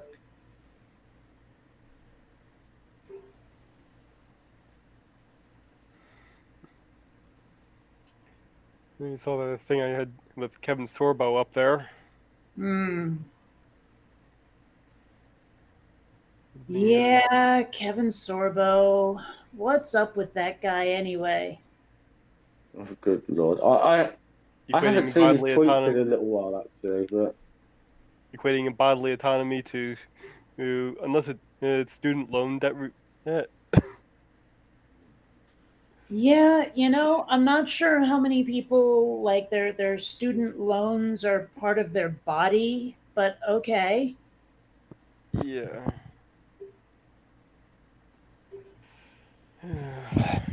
I think, to be honest, you go back. I think, to be honest, Kevin Sorbo's tweets over the course of like 2 hours on the 6th of January 2021 tell you all you need to know about that guy. I don't know. It's weird. Like, I never really watched Hercules, but I loved Xena, and that was really everything I knew about Kevin Sorbo was Hercules and Xena. And then he started, doing like God's Not Dead and all that stuff. And what the hell? That's the one thing I got to admit, as I do love. Occasionally, Lucy Lawless has actually popped up on Twitter to have a go at Kevin Sorbo. I remember and she's burned him a couple of times, and there was even this thing where who's the actress they sacked from the start with the Mandalorian? I forget her name. Gina Carano or something. Yeah, Gina Carano. She got fired from the Mandalorian, and there was this big Twitter. I can't call bullshit on that.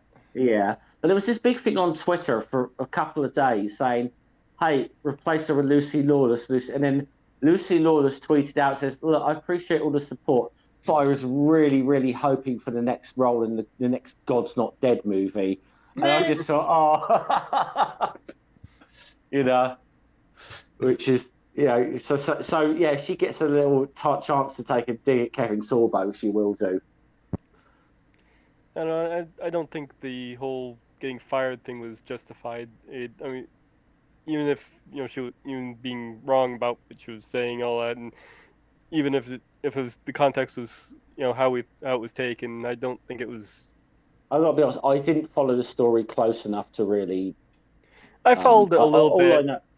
I know that she said some stuff that wasn't taken, but I really didn't follow the story enough to, know all the context of everything that was said or anything. I don't know. There may have been some behind-the-scenes shenanigans going on with that as well, besides the whole public outrage. that's the thing you don't realise with some of it sometimes, isn't it? That there's probably, sometimes there's things that go on behind the scenes, and maybe what she said publicly was the final straw. You don't know. Well, wasn't even just that. It was there may the what I was hearing is there may have been some vindictive things going on. Mm. Yeah, I don't know. I said I don't know. I haven't followed the story close enough to really pass too many comments on it, to be honest. So I do know one thing that I've heard apparently news got wrong was the whole she put these joke pronouns in her profile and everybody got outraged. No, it was actually the other way around. People were getting outraged for her not having any pronouns on her profile, so she put the joke pronouns in. Okay. Okay. And then there was something else with some of the tweets that she made that I think what was it like came out was sort of anti-Semitic or something. And it could be interpreted two different ways. You do a little bit have to be careful what you say online if you're anything like a celebrity. Mm. Mm. Not just basically online. what it I boils heard about down to, that yeah. one guy. He was trying to make a joke about what's her face on Game of Thrones, and I think he was trying to be ironic, but it came off insulting, and no one appreciated it. You know what I'm talking about? No. All right. No. I'm trying to remember. No, it was like what's her face who played Daenerys Targaryen. He made some joke about her being ugly when she's obviously not. Yeah. I don't think I heard about that one. Yeah. Or if I did, I forgot. It was fairly recent, but oh, then I haven't heard about it. Why is her name escaping me? The name of the actress? I don't get. I should know. I've watched Game of Thrones enough. I should know her name, but didn't really memorize the names of the actors. the one actor I obviously do know from Game of Thrones is Kit Harington, who played Jon Snow. But he's because he did a series on the BBC around the dramatization of the Gunpowder Plot, and it's quite because Kit Harington's got quite an interesting family history. That on one side of his family, I think it's his father's side of the family. He's descended from Robert Catesby, who was the leader of the Gunpowder Plot. Everybody thinks Guy Fawkes was the leader of the Gunpowder Plot. He wasn't. He was a guy called Robert Catesby. But on the other side of his family, I think his mother's side, he's distantly descended from King James I, who was the guy who was the target of Catesby's assassination. So it's kind of a weird family history he's got there. But well, from what I'm hearing, this Game of Thrones prequel, House of Dragon, is actually doing pretty decently, despite the jumping the shark or going back and molesting it later or in the finale of Game of Thrones. I have to admit, everything I know about this Gunpowder Plot comes from watching V for Vendetta. I'd never heard of it until then. yeah. Well, it's. I would say the V for Vendetta somewhat repopularized it. I think, but I mean, it's obviously it's something. November the 5th is always. I will correct one thing that V for Vendetta gets wrong: is it's not a public holiday in Britain. Never has been. Okay. Nobody's given a day off for it or anything. But it is a kind of a night where there's bonfires lit and fireworks is the main thing. But the sinister side of it is the bonfires all burn an effigy of Guy Fawkes. Oh, okay.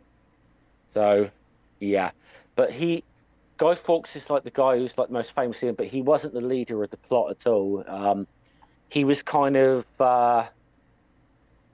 he was brought in because he was an explosives expert. He was the trigger man for the plot. But the whole idea behind the plot was wasn't just to assassinate the king. It was they timed it for what's called the state opening of Parliament, which still do to this day. It's this big ceremony where you have all the members of Parliament and the royal family, ever. They open part, so it's this one time when you got all the high and mighty of the British state in one place at one time. So the idea was to basically decapitate the entire head of the British state, and with that, and then form mainly a Catholic uprising, because there was still a lot of Catholic versus Protestant thing that was going on here. So You guys are weird. yeah, Not that we're any better, but still. I don't know. It knocks me out, like, because here in the United States we don't have a monarchy, and so most of what we hear about when it comes to, like, say, kings and queens and stuff comes from fairy tales and shit. So it's yeah, like the fact that there are still kings and queens in this day and age is weird. yeah. I mean, there are there are a lot of kings and queens, across Europe, in Europe still, but most of them are pretty low profile, with the exception of ours. Like, I mean, like, I think Spain's still a constitutional monarchy, but the monarchy is very low key there, and same sort of Sweden and Norway and so on, or Denmark. But ours is the one. Ours seems to be the one that has all the big pomp and ceremony and pageantry still, where most of them seem to be pretty low key. Yeah, I don't even get this whole thing, like people talking about the succession or whatever that might be coming up soon because the queen's on her last legs or some shit. I don't know. Because she is in her mid-90s, so she's probably not going to be around too much longer. And I remember, like, I've asked people and I can't seem to get a real answer. Like, is Charles somehow not gonna be king for some reason? No, he'll be king. Unless he dies before she does, he will be king. Well, because I remember there was something about, like, when he married Diana, he couldn't, like, become king because of that or something. I don't know. No. It's when he married. Basically, the deal that was made is when he remarried, when he remarried Camilla, that she couldn't hold the title of queen. She's got to hold some title of princess consort or something like that. But unless something happens to him before it happens to the queen, Charles is going to be king. Okay.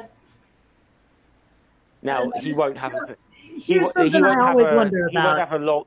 He won't have a massively long reign, because like Charles is in his 70s now already. So Well, here's something I always wonder about. Is, like, you get these famous people who are usually referred to by names like Charles or William or something, but as children, I mean, do you think anyone ever called him Chuck or Charlie? Did he ever have a childhood nickname like that, or was he always just Charles? well, yeah, I wouldn't know about Charles. I will tell you this about the last king we had. He was George VI. George was not his real name. He always took that as a title. His real name was Albert. Like, his wife and like close friends called him Bertie. Like that, like his wife would call him, and a few close friends called him Bertie. Prince I mean, Chucky.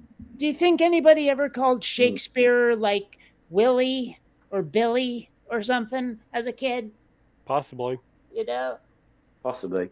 I like to call him Billy Wagglepike just for funsies. Shakespeare, Wagglepike, Billy Wagglepike. Never mind. He actually would probably appreciate that. He probably would, actually. It actually does sound like something he'd write. I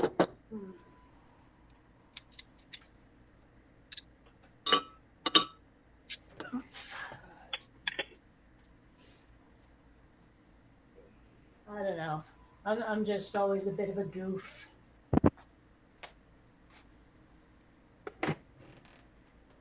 Just porter me charm, don't you know? I'm fairly convinced that when I fake an accent from another country, the people who are from there would be absolutely horrified by it. Look, Kate, there's no way you could do a worse British accent than scientist Mel does. Okay. You I say think she's so. got the worst. She's got the worst one. I've told her that. I've told her that before.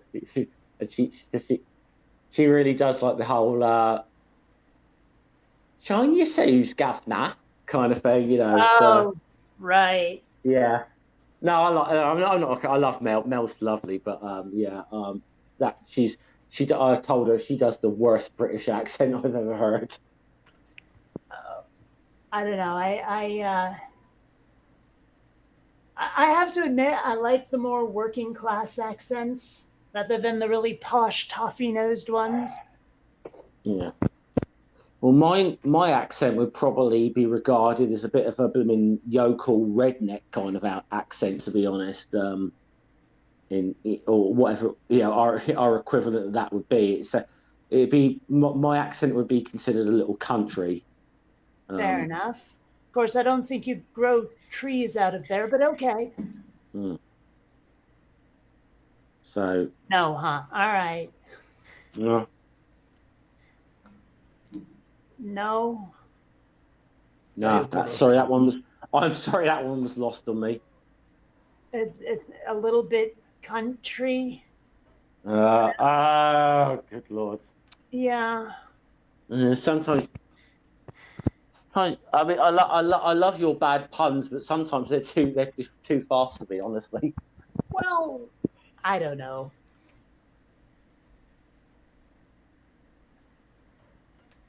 A little bit rock and roll. Right.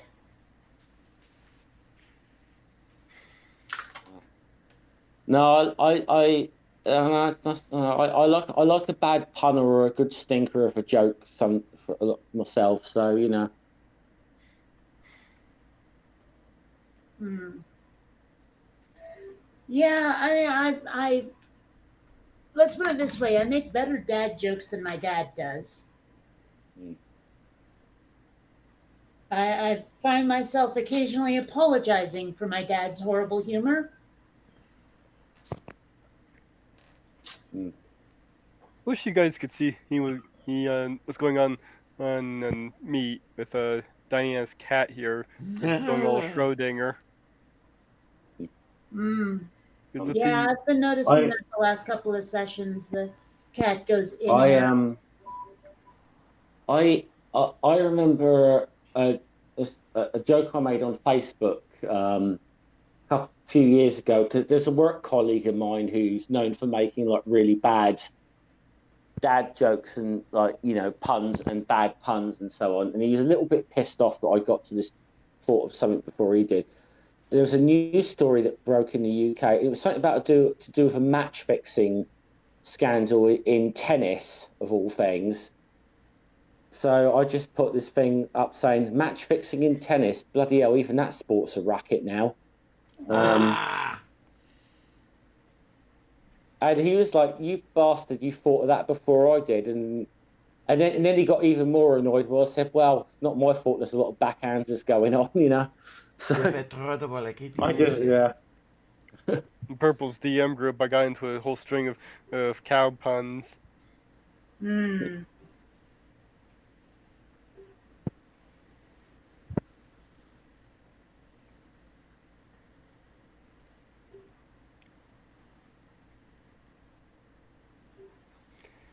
You just run out of things to say. Moo. Oh, sorry. It's just I have discovered that I need to update my Oculus software, so I'm doing that. Ew, fun. They did some big major update that they're trying to claim as an upgrade, but I disagree. I think looking at the changing the name of Oculus is that's the whole meta thing they're doing. Mm-hmm. Oh, what the hell? Is that my dad again, or is that Oculus bitching at me through my phone? Could be either. Nope, it's my dad. Uh,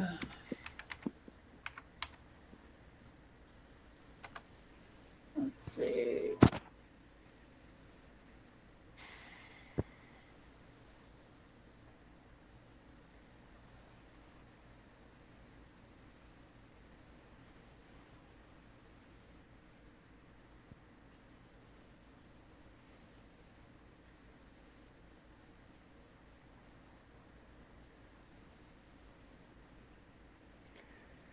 Do-do-do-do. Yeah. I'm gonna have a, I'm gonna have a bit. I feel like I'm gonna have a little bit of a weird week this week because, like, tomorrow's a public holiday in the UK, so I'm not working tomorrow, which I normally would be, and I'm working Tuesday, and then I'm on strike on Wednesday. So yeah, it's gonna be interesting. So, what do you actually do? You going to be on a picket line or something? Oh, damn right, I'll be picketing. We did a 24-hour walkout on Friday, and we're doing another one Wednesday, and then we're doing a 48-hour one, 8th and 9th of September. We're planning a 48-hour walkout. How's that all going anyway? Well, I can only talk from really where I am and from what I've seen, but it actually seems like the majority of the public are on our side, and it's been well supported.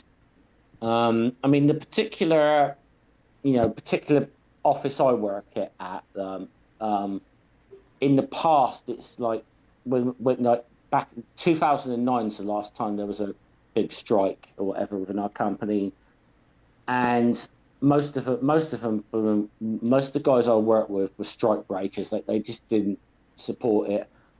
A lot's changed in like the last 10, 12 years, and it's A, because there's been some different people in and out, and B, because I think pennies dropped with some people now. And we had a really, really vibrant picket line on Friday, and um and there's a lot of there seems to be a lot of public support for us. So um it So, probably helps the fact that we're not the only people in the UK striking at the moment. So I don't know what the actual grievance is. there's quite a few grievances.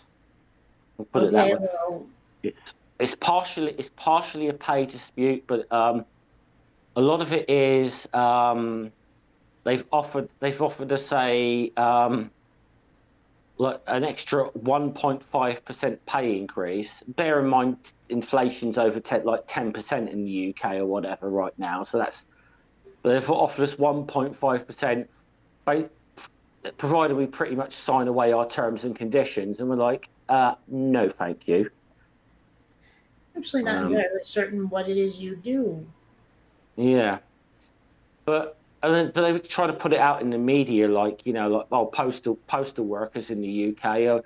Who's going to? Someone even said this the other day. Who's going to notice they're even out? Who's even going to notice the postal workers? And so it's just like, hey, like go back about a year, even less than that. We were key workers during the pandemic. While a lot of people were furloughed and locked down, postal workers were out there. I mean, the fact of this, be honest, when the pandemic started, literally risking their lives every day because we didn't know. Because at the time we didn't know. Just there was a lot of like we didn't quite know how bad COVID was going to be. I mean, it was. I mean, it could, the way they were talking about it when it first started, it was going to be the next Black Death or something, And hey, we were like, our guys were out there. Well, as far as we knew at the time, we might have been. Yeah, I mean, it may very well have been for all we knew at the time, and it's like, and it's like us, some retail, certain like retail workers in like food shops and whatever, and nurses or medical staff, doctors, nurses, whatever, railway workers. We were like key workers that had to keep going, and so it's like you bust your ass through all that whole thing to not only not to get rewarded for any of that effort, and then be saying, yeah, we're going to give you a tiny pay rise on the proviso you sign away your terms and conditions. I think everyone was like, no, fuck you. We're not having that. So, yeah, it was something like 90. There was a ballot on strike action, and 98.4% voted to go out. That's almost unheard of, that kind of numbers in favour of striking.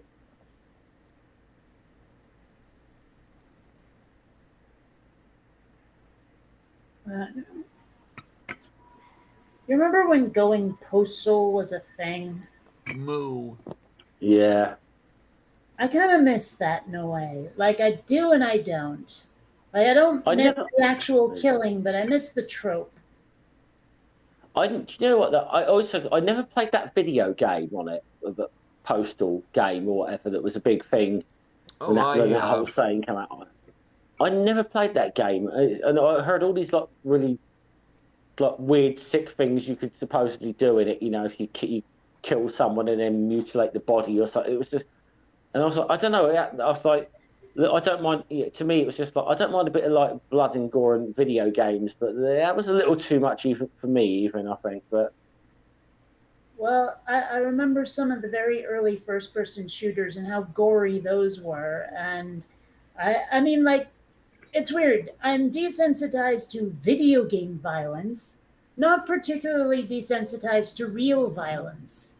But, like, I know that they try to make this whole big deal like, oh, well, if you're willing to kill in a video game and it's bloody and everything, then you'll do it in real life. And I'm like, no, No, you Big won't. from difference. fiction, and how actually, in a way, video games have made me more sensitive to real world violence because I remember seeing some footage of people getting run over. Like it was one of the Black Lives Matter protests, and it was in Seattle where someone like drove up the highway freeway, you know, the on ramp, and like ran into two people. It looked too real. It looked too much like Grand Theft Auto, and I was like, I'm not sure I can play that game anymore because of how accurate it is. Yeah, I mean, I see. I mean, to me, I've always found this is just to me personally. I found like I don't play my. I mean, I used to play video games a lot. I don't so much anymore. But when I do, it's a when I am really pissed off, really angry, really frustrated. That's when I'll go on a video game where I'm blowing the fuck out of something or whatever. And that to me actually it's a bit of a positive release. Like I could go and play that for a couple of hours and get into it, and then exercise whatever has been annoying me or pissing me off or making me feel that way. And turn it off and be fine. You know, That's a lot of words to say catharsis. Yeah. It's kind of like, you know, yes, there's some people I seriously want to. There's some people I seriously want to shoot right now, but because I'm a civilized human being, I'm not going to do that. But I can just go on here for a couple of hours and pretend, you know? Yeah, oh no, totally. I've worked out a lot of aggression through video games that would have been unhealthy in the real world. Oh yeah. That has a tendency to actually reduce violence. I think but this has always been a thing, isn't it? Where, you know, that they've looked for almost something in the media to blame or whatever for, you know, whatever violence or whatever's going on in society. Like at one time it was television, and then you know it's video games. But before that, even it was all. I mean, before that it was comic books. You know, that they would have scared. You know, it's the satanic panic. Thanks, Obama. Crikey. I've literally like how was it? I think I was 40 years old when I'm 42 now, and I was 40 years old when I broke my D&D cherry, honestly. So I'd never played it until like a couple of years ago, and I've not like massively really got into it. I've played a few one-shot games or whatever, and I'm still learning. Because I was just like, And it was like, okay, yeah, I had quite a bit of fun with this, but I've been collecting a lot of tabletop manuals lately, and it's not. I'm really interested in playing. I'm just interested in mining it for ideas.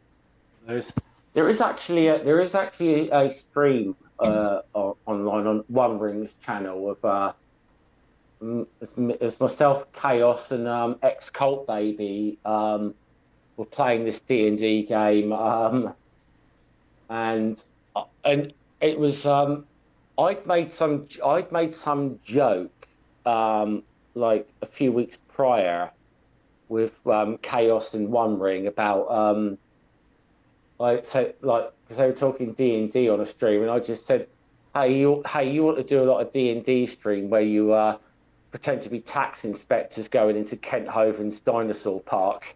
And I just said that as a joke. But the Chaos and One Ring, the two D&D players, are like, we see some possibilities for a one-shot here. So we did that, and we kind of made sure we tagged the shit out of like all the Kent Hovine's social media accounts to say, hey, we're doing this D&D game where we're invading Dinosaur Adventure Land to find Kent Hovine's tax returns. Mm. We had a good bit of fun with that. I had thought up the thing where you early in the campaign, and you have the choice of either swerving and avoiding a squirrel or hitting it. And later in the campaign, you either have an army of squirrels saving you, or just making your life even worse.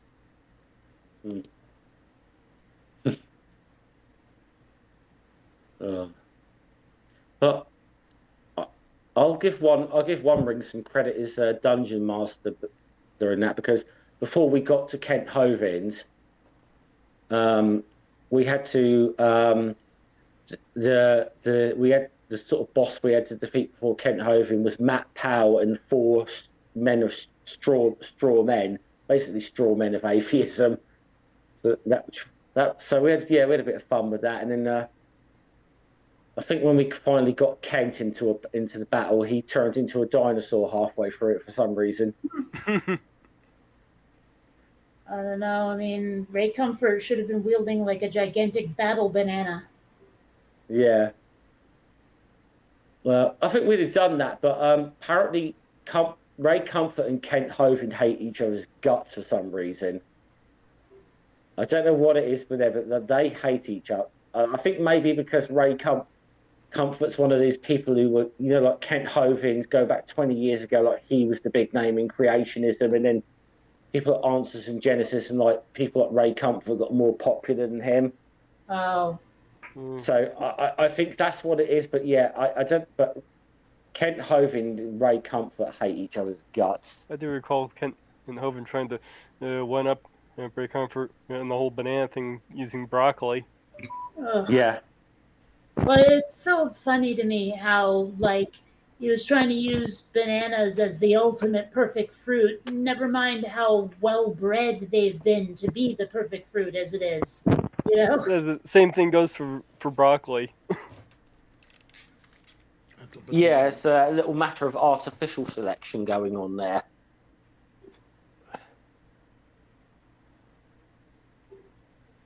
Yeah, all of our brassicas that we generally grow are all artificially selected for.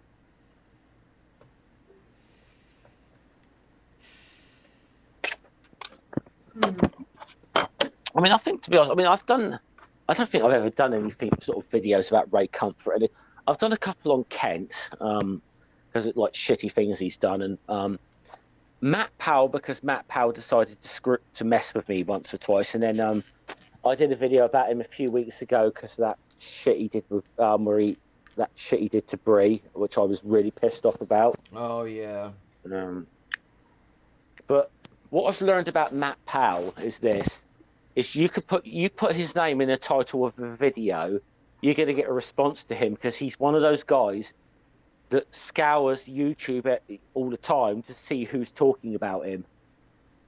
So I've learned that about Matt Powell. You can get inside his head quite easily, actually. That I remember Side 10 Brewing Cake used to be a lot like that as well. I don't know if he's still doing that. I have no idea, because he's come back to doing ministry now, apparently, because he stepped away because there was I think he got caught in some sort of scandal or something with his church, and then they let him back or whatever. The first encounter I had with him was actually on a Star Trek forum. Somebody posted a link in like one of the off-topic sections to his website. And apparently, he had a tracker on the website, so you could track wherever the links are going to. And he followed it back to the forum and started having the argument on the forum. And that was apparently common for him at the time. Yeah, I mean, I actually sent her. I haven't spoken to her in a few weeks. I just sent her an email today. I mean, there's one young Earth creationist that I'd say I get on along well with, because I've talked to her. But hopefully, I'm going to get her on my channel at some point. But things have got a bit. But is Cindy Lincoln? That's Kent Hovind's ex-wife. Oh. You know, the one he abused. Yeah. And but she even though she's still a young Earth creationist, she's obviously got ideas I obviously do not agree with whatsoever. Cindy's a really lovely person. I just, on a personal level, she is really lovely, and even if she's got ideas that I do not agree with, but she's even said this herself, that she said, like, you know, obviously she's a big believer in God and Christianity, and she says, you know, she said since the whole thing happened with Kent Hovind, she said, the atheists has treated me in a much more godly way than the Christians have. You know, because not many of them have come to her defense, and it's been the atheist YouTubers and atheist people who've reached out to her and like said, hey, you know, do you want to tell us what? Yeah, sit up and take notice now. I mean, it's we're not what a lot of people want to portray us as. I think she's not broken with young Earth creationism or anything, but I think maybe she's learned over the last, you know, year or so that, hey, we're atheists, we're not the monsters that she'd been led to believe we were for her whole life, right? And that we're good, we're good human. But so yeah, I think she's. So look, that's kind of progress in itself, and she did. I mean, she's even started to, I suppose, do those kind of discussions and debates on YouTube. Like, she's been on with Dapper Dino a couple of times talking about, like, you know, creationist versus evolution stuff. But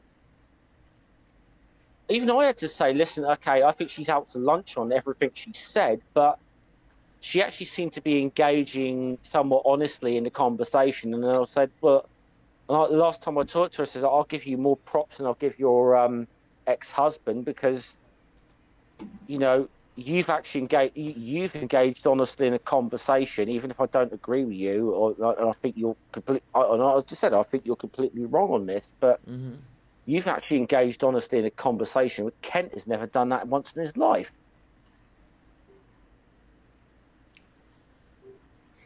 Yeah, I think he's trained himself. And it was a much. Yeah, and it was a much better discussion than anything Kent Hovind's ever done in his whole. Because let's be honest, if you've heard one Kent Hovind debate, you've heard them all. Oh yeah.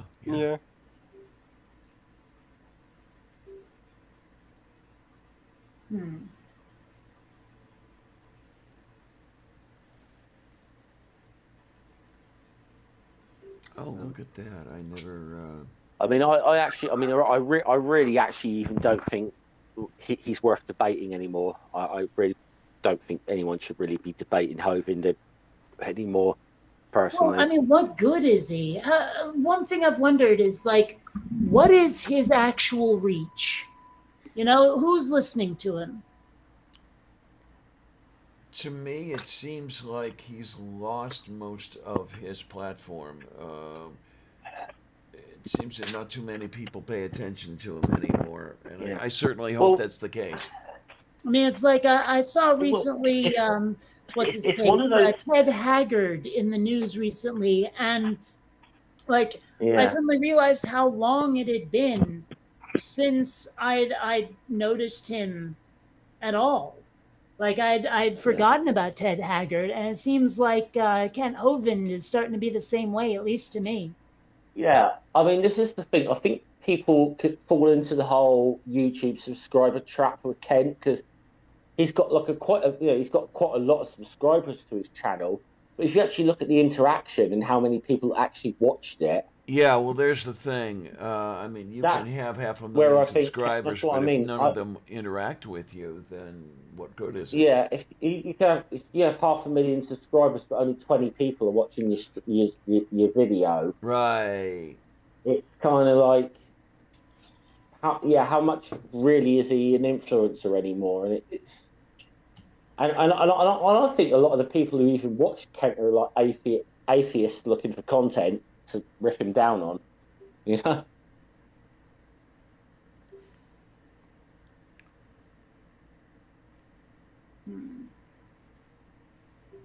Yeah, I tend to think his output hasn't changed in 20 years.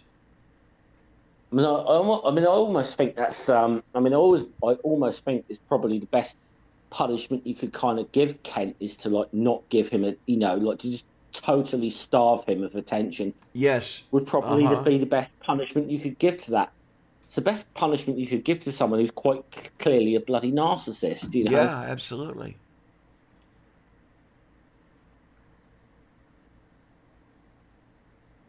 Guy's a scam artist. Yeah. Well, I think Aaron Ross sort of said it best actually is that if Kent Hovind hadn't found religion, he said the best thing that guy would have ever aspired to was selling used cars. Tayo Korostu. Yes. Well, that I does could seem to believe be that. what they excel at. These people is being, like hucksters, selling people things they don't need. Miracle water.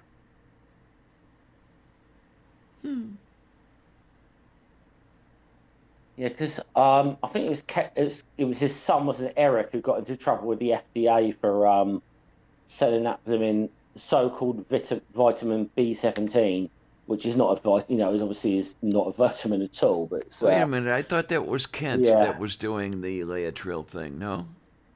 no, Kent sort of advocated for it, but he's not selling it himself. Eric was Eric Hovind got a kind of cease and desist from the FDA about it. And I find it really weird that Eric Hovind absolutely parrots his dad, even though when you see Eric and Kent hate each other. Eric hates his dad, so it's the really weird thing. They don't get along at all. But Eric does have a knack for knowing what works. I mean, you can watch videos of Kent and Eric side by side. The script has not changed at all. Yeah. Well, I remember Paul Legier and Logix did a little collaboration because Logix did that series on Kent years ago. Yeah. And then Paul Legier did this, and they're like, kind of, hold on, these guys are saying the exact same thing, literally word for word, and it's Eric literally parrots his dad. Even the inflection is the same. Yeah. Well, it's really easy to do to follow a script like that. I mean, if you've heard it enough times and you're saying it to other people. Now, I remember a while back I made a video. I forget why I was quoting George Carlin, but I did that whole there's an invisible man up in the sky. Yeah. That one. And like some of the comments I got where she didn't just memorize it, she was doing like tone and everything. And I was like, well, yeah, I've seen that routine a gajillion times. What did you expect? Yeah. But I'm sure you at least gave the credit to George Carlin for that. I mean, yeah, and I've probably seen that routine about 100 times myself now. So yeah, it's just it's one of those things where it's like you hear it enough, and you can parrot it back, not just word for word. So I mean, I guess I get it. But I wonder if he's capable of coming up with an original script, even if it says the same thing, even if everything Well, it says means the same thing. I wonder if he's capable of writing it in his own words. well, this is the thing. I mean, Kent. I forget. Damn it, I forget the name of the guy. But someone did a good little documentary about Kent like a few months ago, and I forget the name of the apologist to some guy back in like the 70s and 80s. Kent literally has memorized word for word everything this other guy had said, and has used it as his own for more than 30 years now. I don't know. What really knocks me out are those people who can literally quote the Bible chapter and verse, like from cover to cover. I imagine having that much free time on your hands and not using it for something like, oh, I don't know, sci fi and fantasy. Because, I mean, I could probably recite Tron word for word right now, but, Tron's worthwhile compared to the Bible. Greetings, program. Right. Except that's not how it starts. But anyway.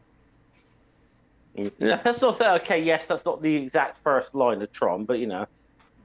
I know a few quotes from Tron. I can't memorize it word for word. Well, there is this like complete rat bastarding, I want to say Korean company that started an NFT and decided to name it Tron.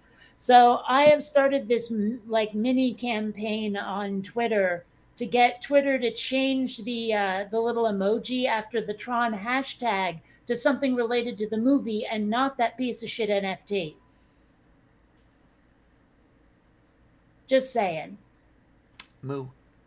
So if you see that on Twitter, and I post it once a day in the morning for me, daily reminder to Twitter that they're using the wrong emoji, blah, blah, blah. If you can share that around, I'd appreciate it a great deal. I do it every morning. What I thought was a little creepy was when I heard about Pastor Greg Locke moving and his entire congregation moving with him. Oh, jeepers, really? Yeah. Did he say why he was moving? Was he being run out of town on a rail? I don't know why he moved or anything, but apparently he And- moved to a different state, and his entire congregation moved with him. Jeez. Wow. I know that he's been into some horrible That's shit. serious. That's serious, like cult leader kind of things, though. That if the whole congregation is going to move with you, that is like cult leader type stuff. That. Yeah, that's pretty creepy stuff there. But did you see that video? That did you? He was doing that book burning crap last year or whatever, and then somebody turned up with a copy of the Bible and walked out. Everyone was throwing these books on on this bonfire that Greg Locke had organised, and someone come on there and threw a copy of the Bible on there and shouted out "Hail Satan" in front of the whole lot of them. Oh, shit. Well, there was something I saw, and I don't know why I didn't think of this myself, but it was kind of funny. It's like in this day and age, burning books is utterly pointless because everything is downloadable as a PDF anyway. I remember a long time ago, Thunderfoot making a point on that with the Quran.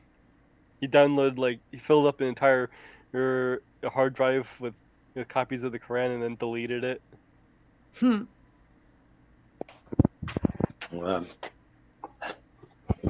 Well, there was a British comedian called Stuart Lee, who I'm a big fan of.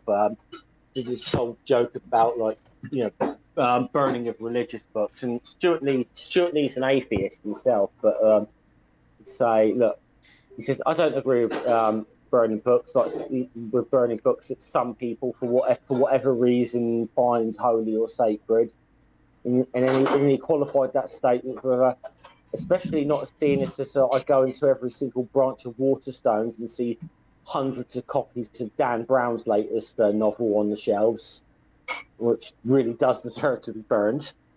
I can understand the issue with the symbolism behind it. Yeah. Yeah. And to be honest, I kind of appreciate the joke because I've read a couple of Dan Brown's books and I'm like, yeah, these books are shit. They are absolute garbage. You know, there are some things that deserve to be buried alongside the ET video game. Mm.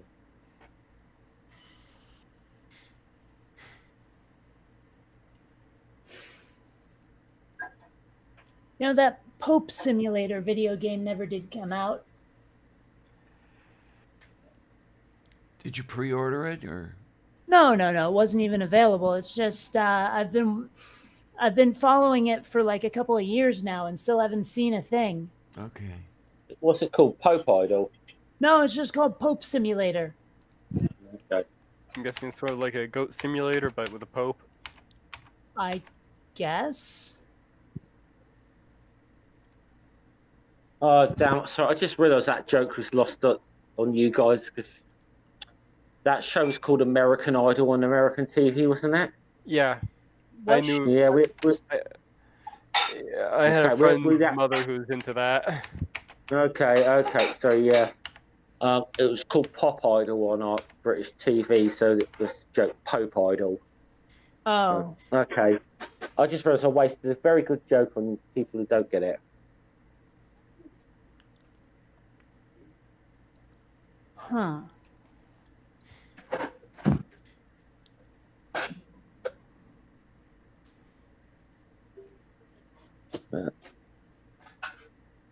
Always like Family Guy's little joke about one of the very first episodes of Family Guy with the little joke about the Pope and when he arrived in Peter's hometown on the plane and everyone's like, and they did the whole entrance for his whole entrance to the Pope, and it's and you had like some announcer out there who's a bit like Michael Buffer, so ladies and gentlemen, let's get ready to humble.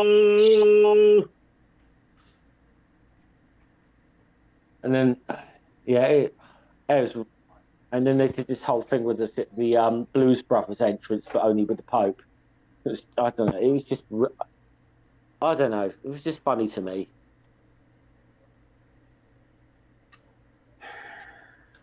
Moo.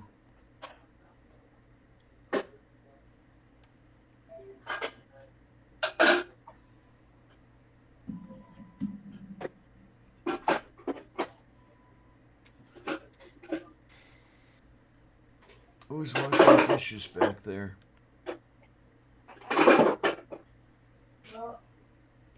I'm not sure. I might have to like turn into a pumpkin soon. Yeah, I'm getting the same idea here. I probably should have checked on my bird about almost an hour ago. Oops.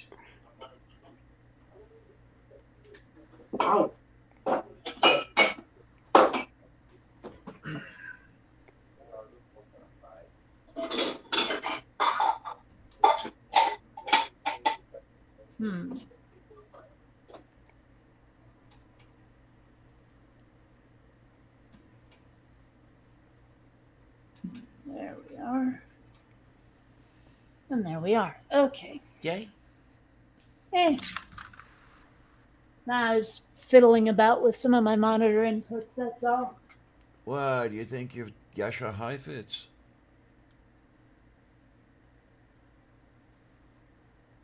No, huh?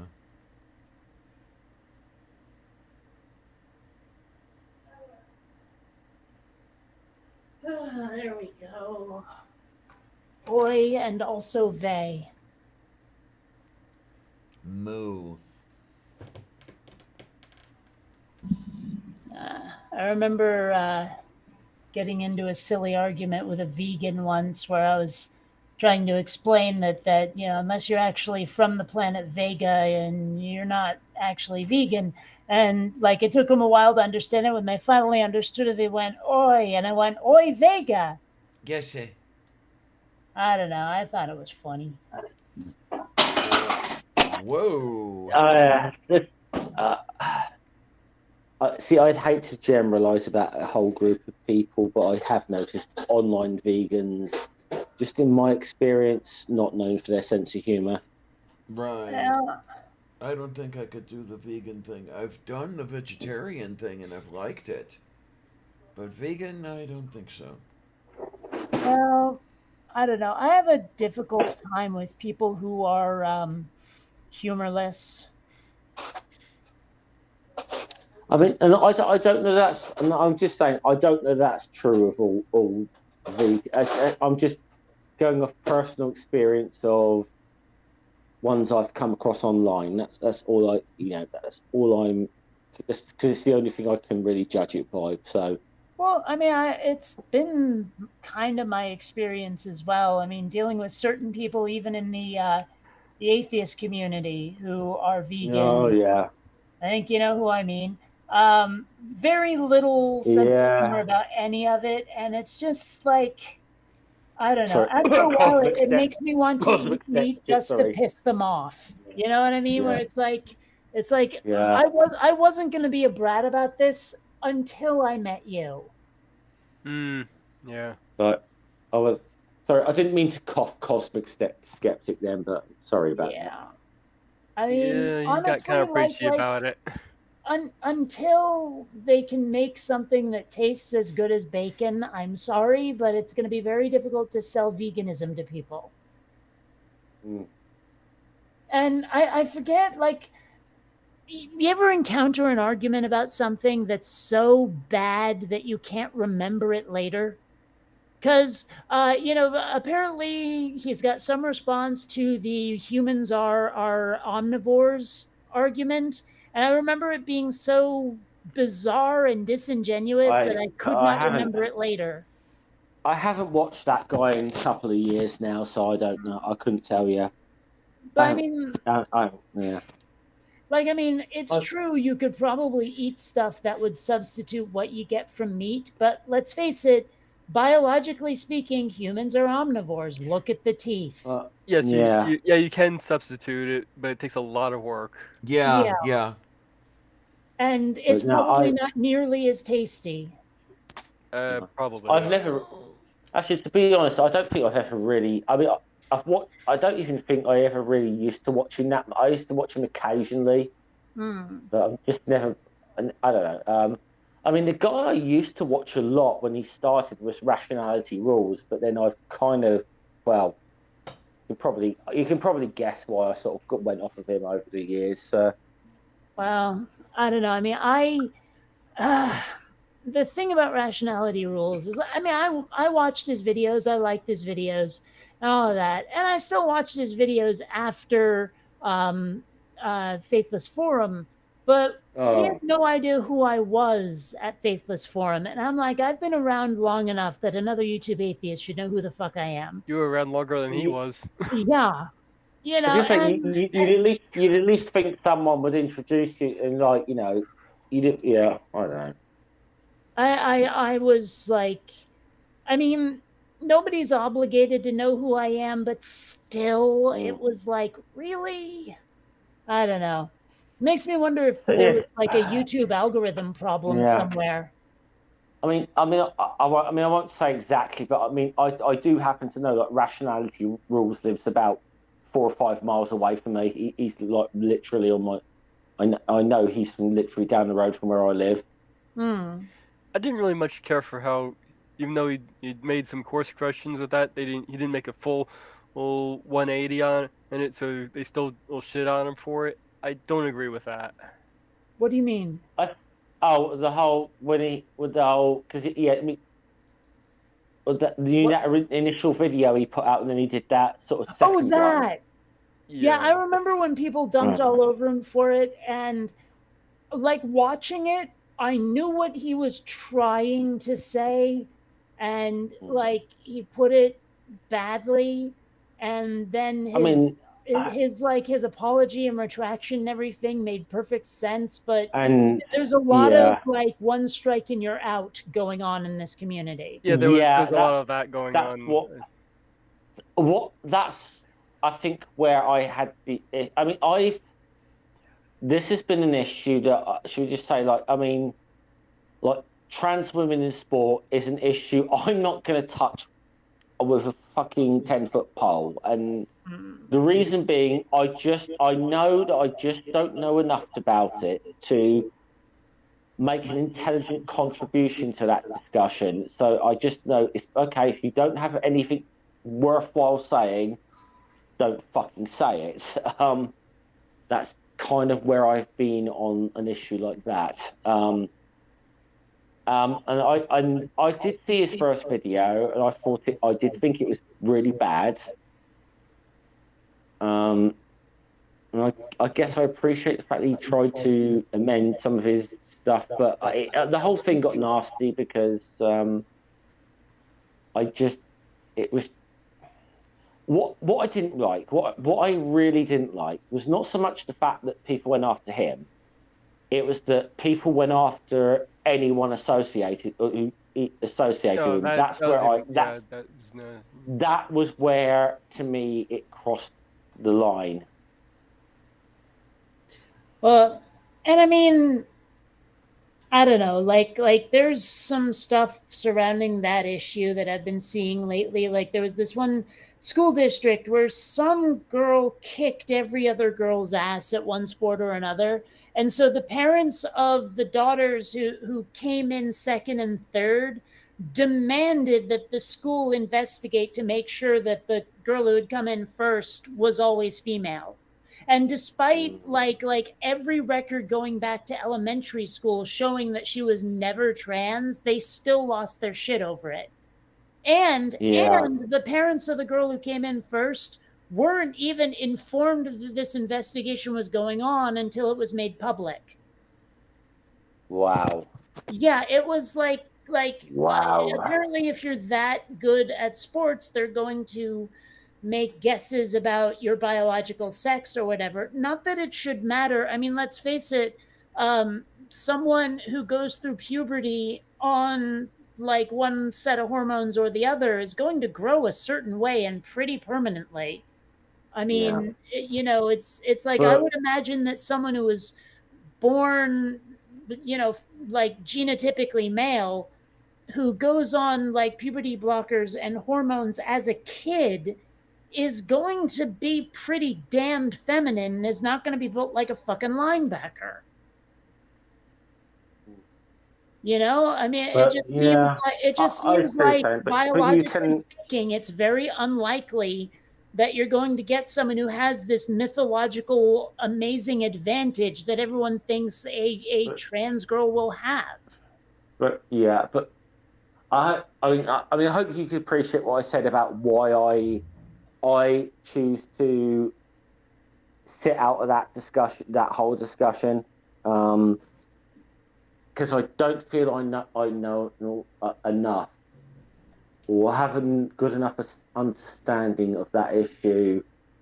And the last thing I want to do is to put something out or whatever that adds to disinformation or anything. So I wouldn't really want to get involved in that unless I really knew what the fuck I was talking about. And let's just say I know enough to know that I don't know enough.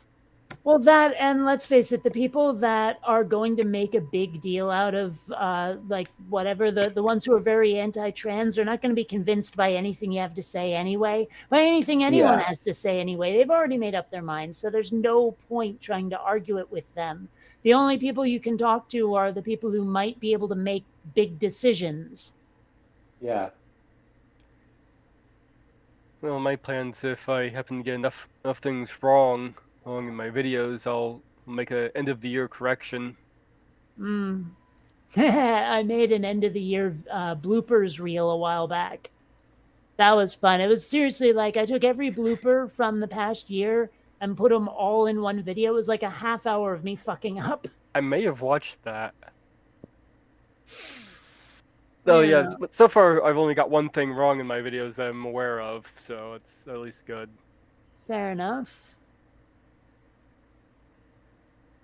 That's with the tomatoes thing. I got it wrong as to how about the roots growing. But... You said tomatoes were a suspension bridge? No. Okay. I said the hair. I'm hoping that reference was gotten. No, I didn't get the reference. But anyway, I said the hairs develop have the potential to grow into the roots, and that's not how the roots develop on the tomatoes. There was an episode of The Big Bang Theory where Stuart and Sheldon were arguing about something about, I think it was Spider Man, I don't know, something comic book related. And Stuart says to Sheldon, "Oh, Sheldon, I'm sorry, you couldn't be more wrong." And Sheldon's like, "Wrong? You can't be more wrong. Wrong is a binary. You're either right or wrong." And Stuart's like, "No, no, no. It's wrong to say a that tomato is was a vegetable. It's really wrong to say it's a suspension bridge." Oh, okay. I never really watched Big Bang It's a Theory. I fun think I show. think I know the episode you're on about. And it's like and I do recall. I think if I'm remembering this correctly, I'm just there looking at Stuart thinking, "Damn, you could have scored for Penny, and you got into this debate with Sheldon over comics." Yes. Yeah. Yes, I'm pretty sure that if it's not that episode, it might as well have been, because I mean, I know they have arguments from time to time anyway, but I'm pretty sure it was that episode, yeah.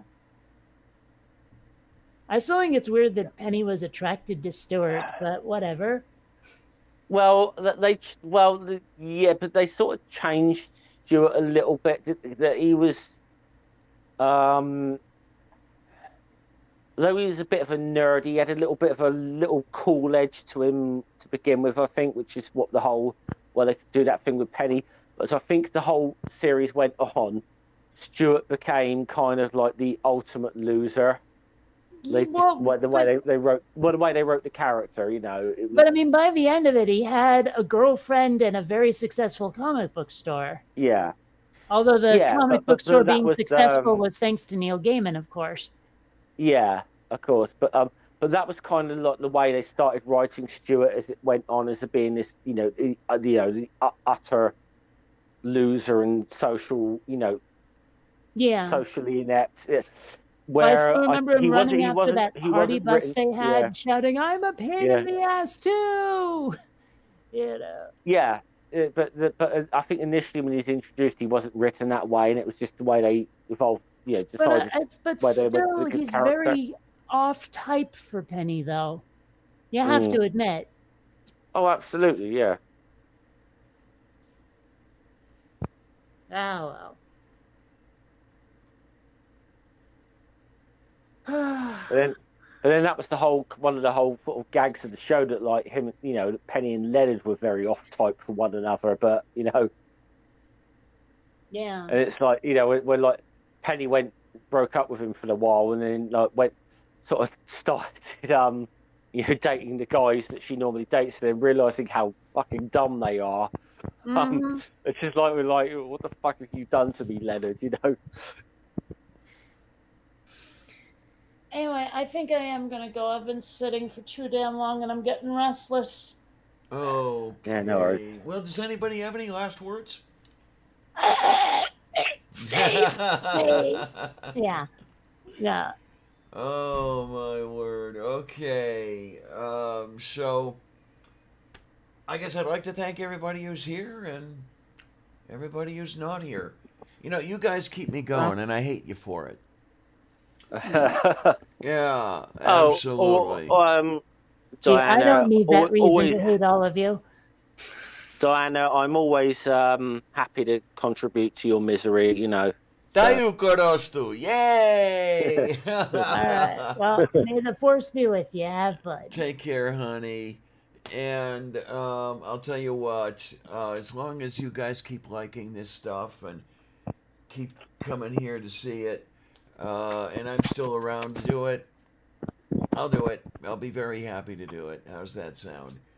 Yeah, we've been at it for 4 hours, and it's maybe time to draw it up and think about making this place habitable and stuff like that. So, I want to say thanks a lot, troops. See you on the other side. And very importantly, don't forget. Right.